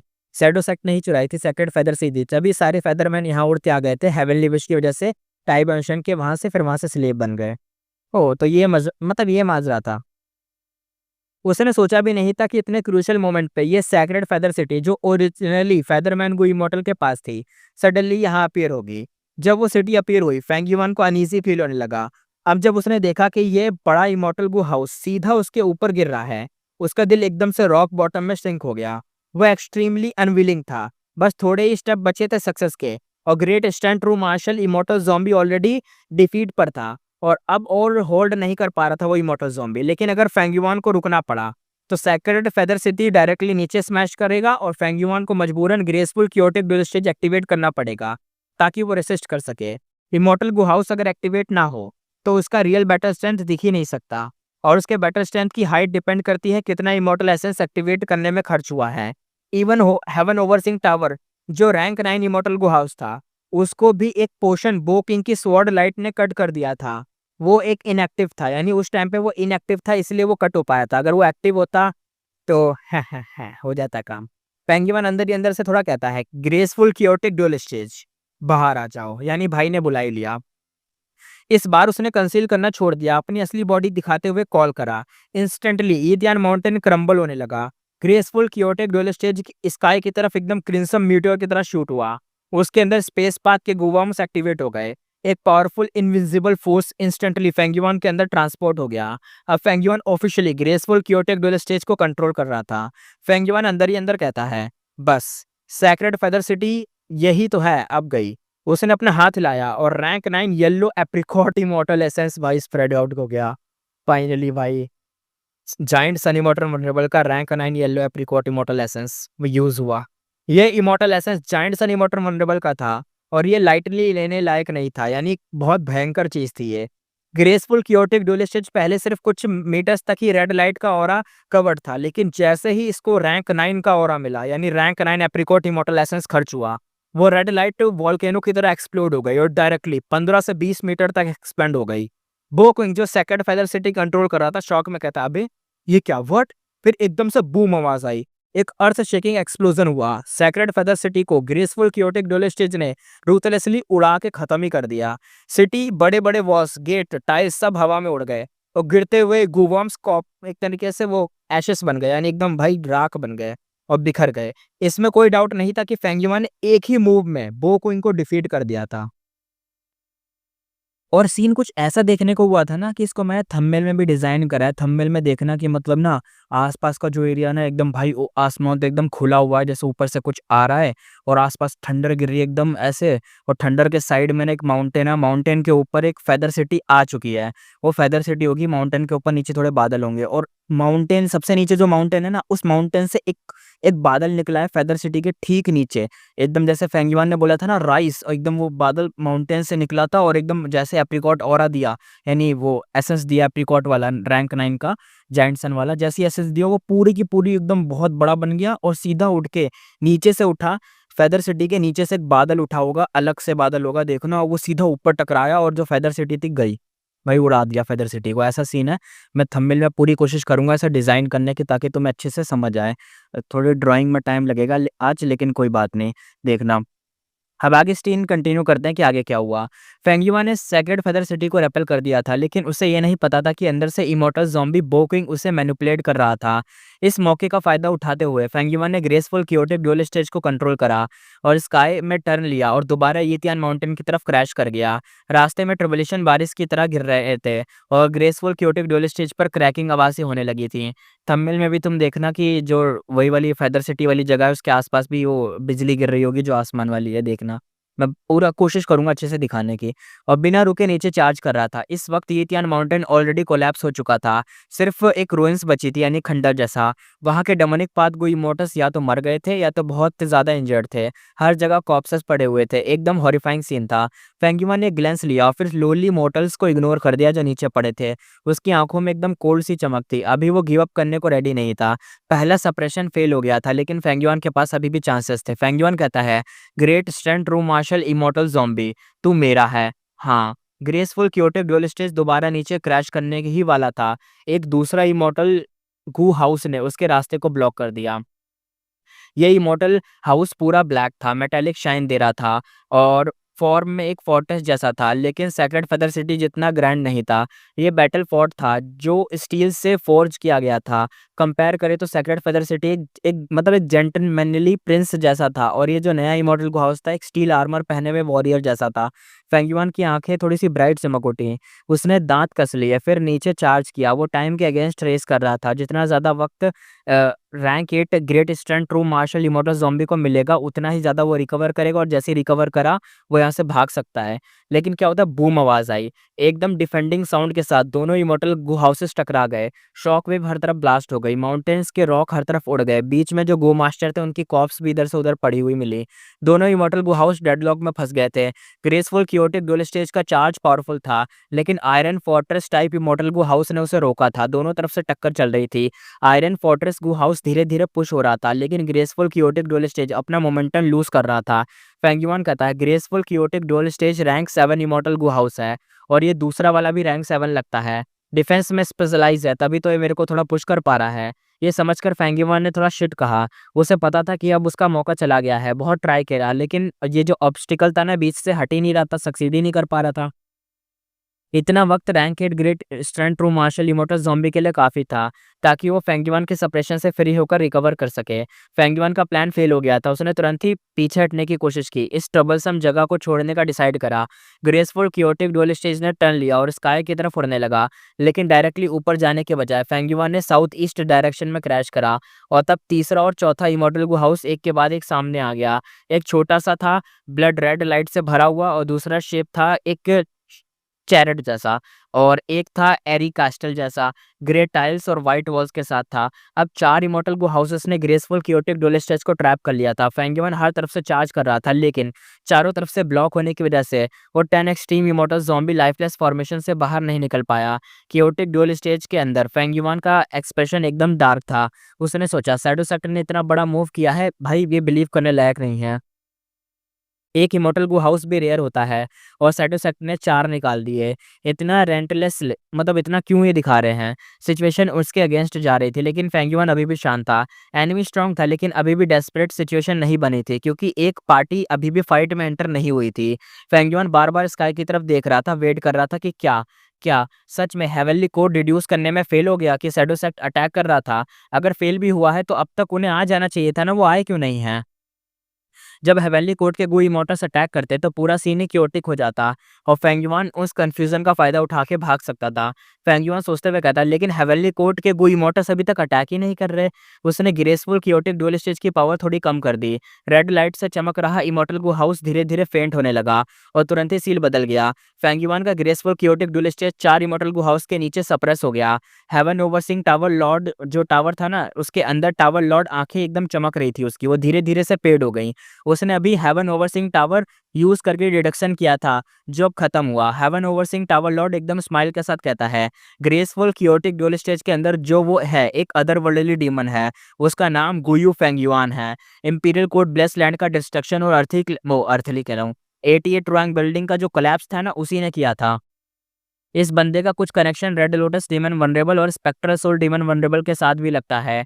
इस करंट सिचुएशन में लगता है कि वो सप्रेस हो रहा है, लेकिन असल में वो एक्ट कर रहा है ताकि हमें अटैक करने पे मजबूर कर सके। लियान जूशन कंफ्यूज होते हुए कहता है, हैं? ओ, मतलब फेंग युआन और सैडोसेक्ट अलाइज हैं क्या?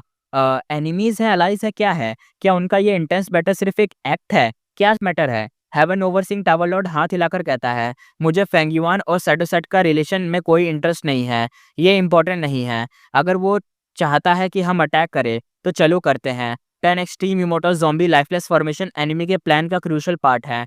मैंने डिड्यूस कर लिया है कि उन्होंने वो फाइनल की इमोर्टल ज़ॉम्बी भी ऑब्टेन कर लिया है।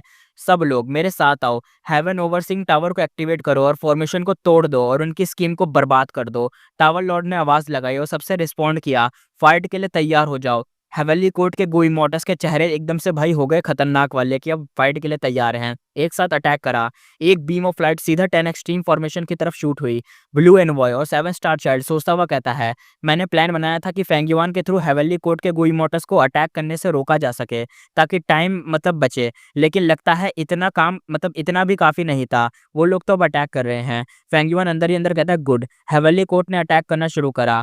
वो अभी थोड़ा खुशी हुआ था कि तुरंत उसने देखा कि 3 और इमोर्टल गो हाउस सामने आ गए। एक रेड ब्रिक्स में था ग्रीन टाइल वाला पवेलियन, एक मैनर था जिसमें वाइट ट्रेसेस लगे हुए थे, और एक अल्टर था जो गोल्डन लाइट से शाइन कर रहा था। ये 3 इमोर्टल गो हाउस एक साथ मिलकर हेवन ओवरसीइंग टावर के अटैक को रेसिस्ट करने लगे। फेंग युआन एकदम स्पीचलेस हो गया कि अबे ये क्या हो गया। वो सोचने लगा, इमोर्टल गु हाउस कब से इतने कॉमन हो गए, इतने सारे कैसे दिखने लग गए? 4 मुझे रोक रहे हैं, 3 यहाँ और आ गए, ऊपर से हेवन ओवरसीइंग टावर जो रैंक 9 का खुद है, ये कहाँ से आ गया? अबे इतने सारे कहाँ से आ गए? एक के बाद एक निकलते जा रहे थे। आखिर प्लान क्या था समझ ही नहीं आ रहा। फेंग युआन के अंदर अनईजी सा ग्रो होने लगा कि कुछ तो गलत है। उसने सोचा था कि ये तियान माउंटेन का बैटल एक लेक की तरह डीप है, लेकिन अब जब उसने रियलाइज किया तो उसे पता चला भाई ये लेक नहीं है, ये पूरा एक ओशन है। जितना डीप जाओ उतना डीप बहते चले जाओगे। हिडन डिटेल्स इतने ज़्यादा थे कि समझना ही मुश्किल था कि मैटर चल क्या रहा है, क्या किससे फाइट हो रही है, समझ नहीं आ रहा था। पिछले जन्म के 500 साल में जब 5 रीजनल केओटिक वॉर चल रही थी, उस वक्त भी ऐसे बड़े स्केल पे इतने बड़े बैटल नहीं हुए थे। यानी जो सबसे बड़ी बैटल हमें बताई गई अब तक 5 रीजन की वॉर, उसमें भी ये सब नहीं हुआ था जो यहाँ हो रहा था।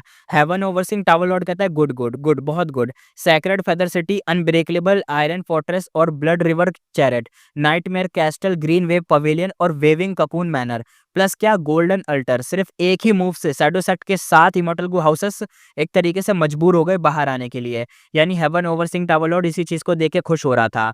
उसकी आवाज, हेवन ओवरसीइंग टावर लॉर्ड की आवाज एकदम बाहर आई। उसने सैडोसेक्ट के इमोर्टल गो हाउसेस के नेम एक्सपोज कर दिए ताकि थंडर जैसी लाउड वॉइस हजारों लीग दूर तक सुनाई दे और सब लोग समझ सके कि हो क्या रहा है। हेवन ओवरसीइंग टावर लॉर्ड कहता है, अब तुम्हें दिखाता हूँ हेवन ओवरसीइंग टावर की असली पावर। ये चिल्लाते ही पूरे हेवंस हिल गए। Rank 9 immortal Gu house, heaven overseeing tower full activate हो गया। कोई वार्निंग नहीं दी, बस एकदम से एक्टिवेट कर दिया।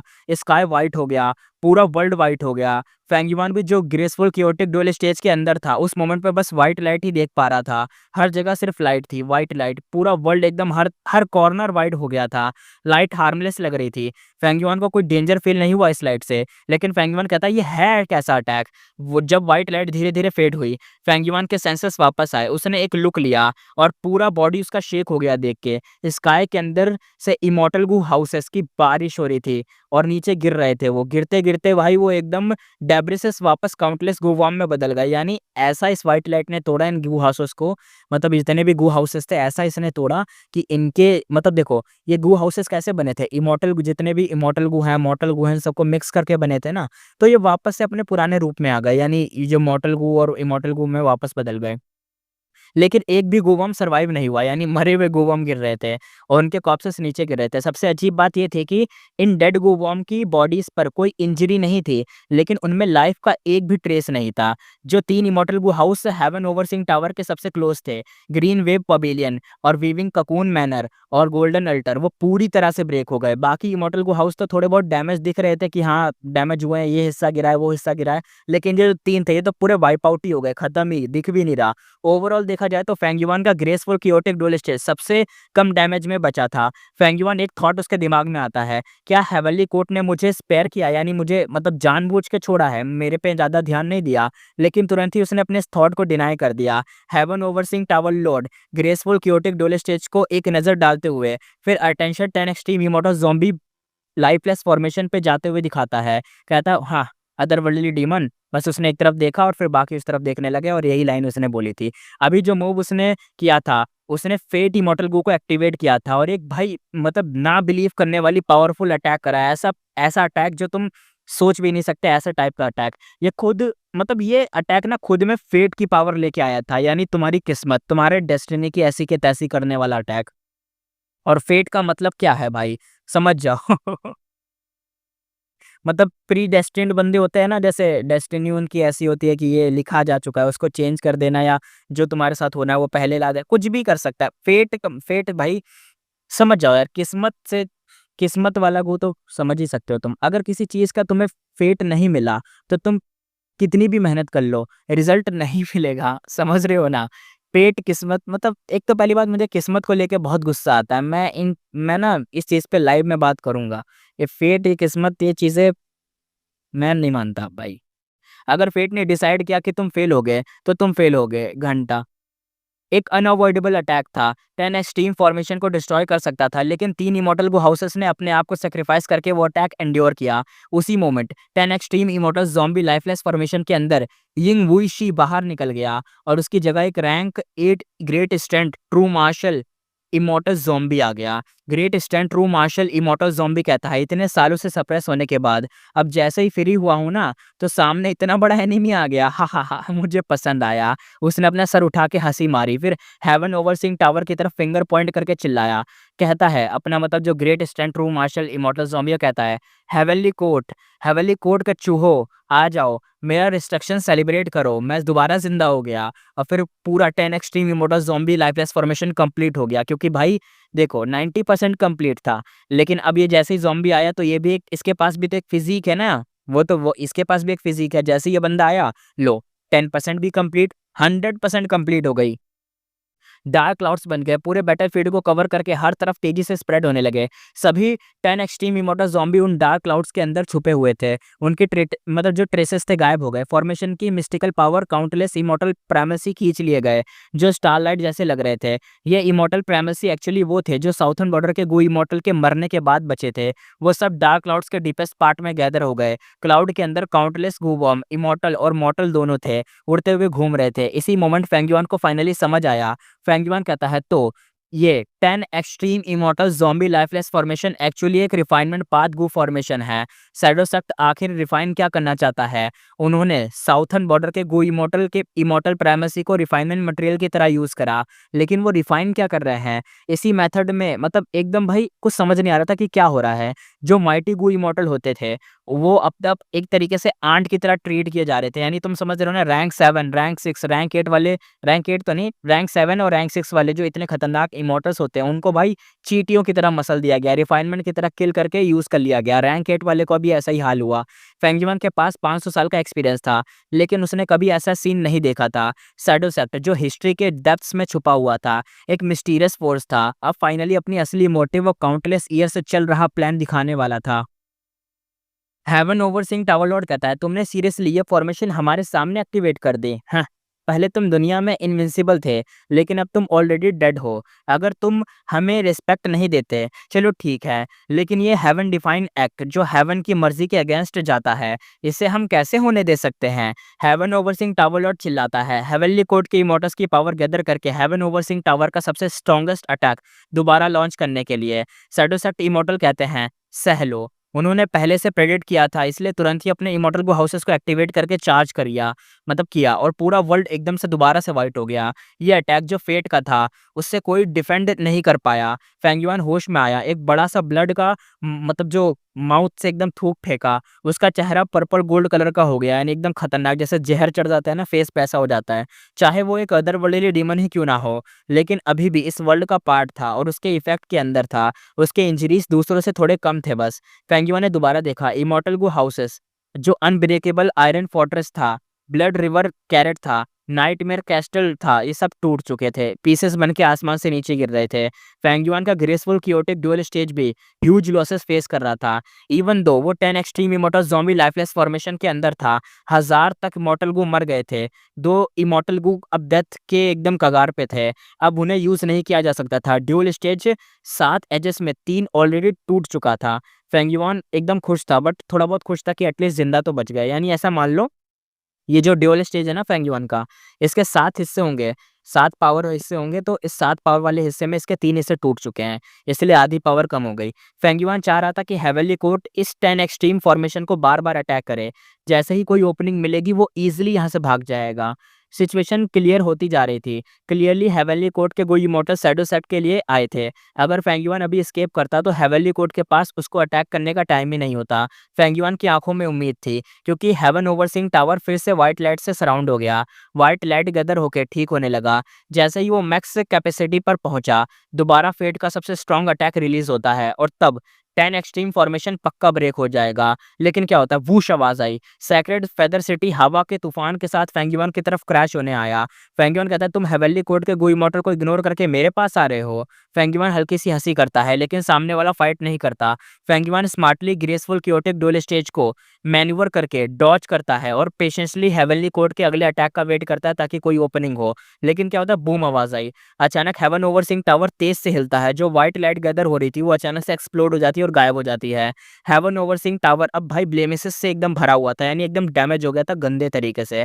अंदर के हेवनली कोर्ट गो इमोर्टल्स ब्लड एकदम थूक रहे थे बैकलेस की वजह से।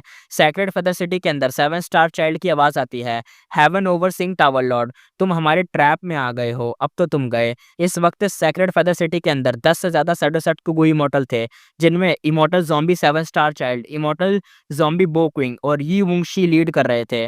बाकी के 6 इमोर्टल गो हाउसेस डिस्ट्रॉय हो चुके थे, लेकिन शैडोसेट के गो इमोर्टल्स ने एक स्केस एक तरीके से स्पेस पाथ मेथड यूज करके एस्केप किया था और last immortal Gu house sacred feather city में इकट्ठा हो गए थे, क्योंकि ये थोड़ी मजबूत थी।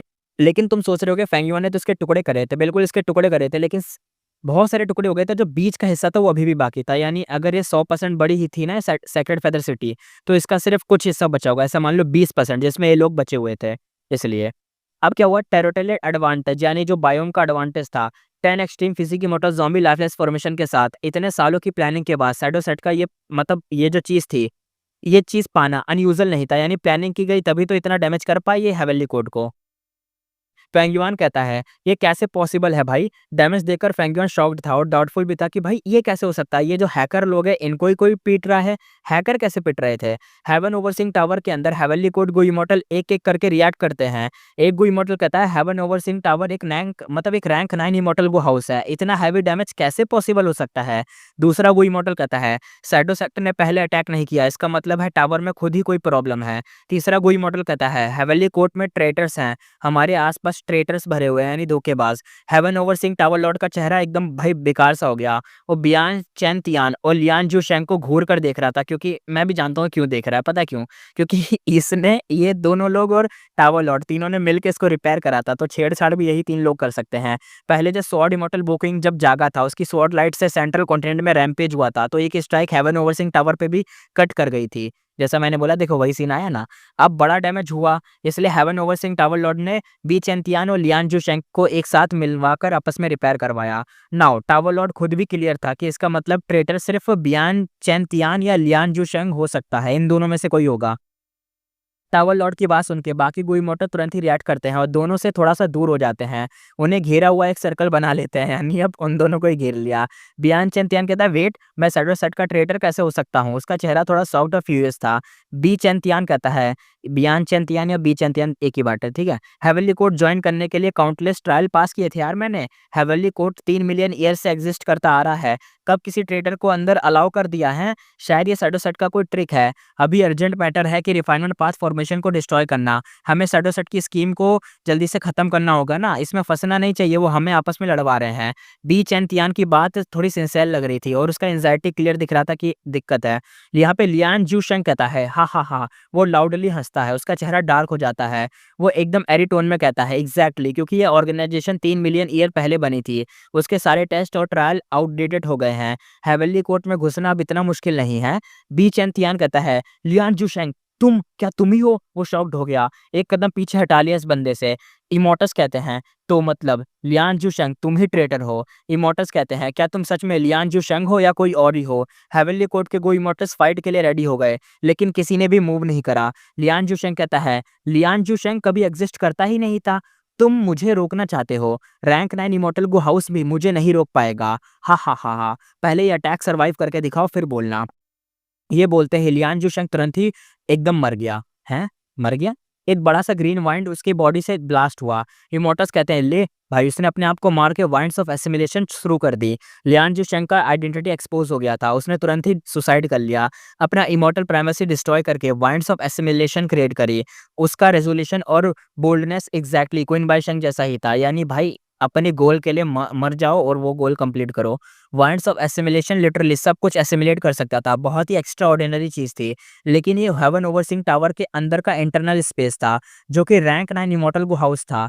वाइंड्स और बढ़ने से पहले टावर लॉर्ड ने दूसरे इमॉर्टल से मिलके बहुत एफर्ट से उसे सप्रेस ही कर दिया।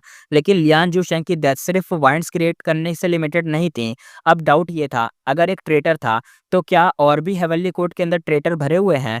यूनाइटेड हेवनली कोर्ट इमॉर्टल के बीच अब थोड़ा-सा ट्रस्ट इश्यू शुरू हो गया। एक इमॉर्टल कहता है, हेवनली कोर्ट के इन्वेस्टिगेट मेथड बहुत सालों से मतलब अपडेट नहीं किए गए, यानी पुराने हो गए हैं।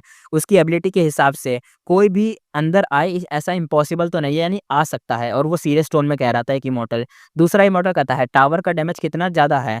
हेवन ओवरसीइंग टावर लॉर्ड कहता है 40%। 12 जो 40% है ना, ये जो टावर है डिस्ट्रॉय हो चुका है। अब हम पहले जैसा अटैक दोबारा यूज़ नहीं कर सकते। अगर फोर्स करेंगे तो टावर पूरी तरीके से ब्रेक हो जाएगा। ये कहकर टावर लॉर्ड ने गहरी सांस ली। रियलिटी ये थी कि अगर फेट गो कंप्लीट होता तो शैडो सेट कभी भी सक्सेसफुली नहीं होता। लेकिन एडमिट करना पड़ता कि उनका ये जो अंडरकवर एजेंट का प्लान था ना, बड़ा ब्रिलियंट था। लियान जूशेंग यहाँ 1000 साल से था और कभी किसी ने सस्पेक्ट नहीं करा, और जैसे ही उसने मूव करा, टेम्परेरीली हेवनली ओवरसीइंग टावर का सबसे स्ट्रॉन्ग अटैक डिसेबल कर दिया। मतलब ये जो शैडो सेट था ना भाई, हज़ारों सालों से प्लानिंग कर रहा था। ऑफ कोर्स इसका main reason red lotus demon vulnerable का एक्सप्लॉइट का यूज़ करना और शैडो सेट के लिए था। यानी मतलब जो रेड लोटस डीमन वल्नरेबल था, उसने फेट गू को तोड़ने-फोड़ने की कोशिश करी थी, याद हो तो, वही बात है। अगर फेट इमॉर्टल गू एक तरीके से इंटैक्ट होता, टावर अपना खुद का अटैक रेसिस्ट कर लेता और कोई बैकलैश ही नहीं होता। बी चेंतियान कहता है, एवरीवन, ट्रेटर ऑलरेडी एक्सपोज़ हो चुका है, तो फिर तुम लोग मुझे क्यों घेरे हुए हो? ये सुन के इमॉर्टस थोड़ा-सा संभलते हैं, सॉरी बोलते हैं और थोड़ा-सा सर्कल तोड़ देते हैं। लेकिन फिर कुछ और लोग बी चेंतियान को सस्पिशियस नज़र से देखते हैं। हेवन ओवरसीइंग टावर लॉर्ड ये देखा और उसका दिल भी घबरा गया। उसने तुरंत ही बोला सिचुएशन कंट्रोल करने के लिए। टावर लॉर्ड कहता है, सब सुनो, एक दूसरे पे डाउट मत करो। लियान जूशेंग आगे टावर लॉर्ड एक्सप्लेन करता है कि अगर वो इतना ईज़िली घुस सकता तो अपने आप को एक्सपोज़ क्यों करता? अगर मल्टीपल स्पाइस यहाँ होते तो हेवन ओवरसीइंग टावर कब का डिस्ट्रॉय हो चुका होता? इस पॉइंट तक कैसे टिका रहता? यानी बस टावर लॉर्ड इतना ही एक्सप्लेन करना चाह रहा है कि भाई अपने आपस में मतलब डाउट मत करो। अगर डाउट कर रहे हो तो ये तो बेकार सी बात है। उसका लॉजिक मैं इसलिए दे रहा हूँ क्योंकि अगर वो ज़्यादा लोग होते, स्पाइस ज़्यादा होते, तो कब का टावर डिस्ट्रॉय कर देते। इतना थोड़ी ना वेट करते अगर ज़्यादा स्पाइस भरे होते। यानी एक ही स्पाई था, वो तो चला गया, मर गया। उसने हमने उस चीज़ को कंट्रोल कर लिया।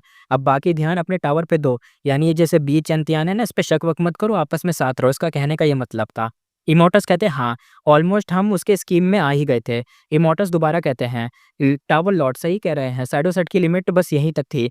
दूसरा इमोर्टल कहता है, अगर लियान जूशेंग रियली हमारे इन्वेस्टिगेट मेथड रेसिस्ट कर सकता, तो अपने आप को एक्सपोज़ करके सुसाइड क्यों करता? उसके पास कॉन्फिडेंस ही नहीं था। इसका मतलब हमारे मेथड्स अभी भी काम करते हैं। इमोर्टस कहते हैं, छोड़ो, अब लियान जूशेंग कैसे हेवनली कोर्ट में आया, अब अर्जेंट मैटर ये नहीं है। अर्जेंट मैटर ये फॉर्मेशन है। टावर का स्ट्रॉन्गेस्ट अटैक तो चला गया, लेकिन still rank 9 immortal Gu house का पावर काफ़ी है उनकी स्कीम को तोड़ने के लिए। अगर हम साथ रहे तो इमॉर्टल एक्सपीरियंस थे। डिस्कस करके दोबारा से वापस मोराल हाई कर लेते हैं। हेवन ओवरसीइंग टावर एक्टिवेट होता है और म्यूटियोर की तरह नीचे क्रैश करने लगता है। शैडो सेक्टर ब्लॉक नहीं करता, बाकी फॉर्मेशन खुद एक गैप खोलता है और टावर को अंदर आने देता है।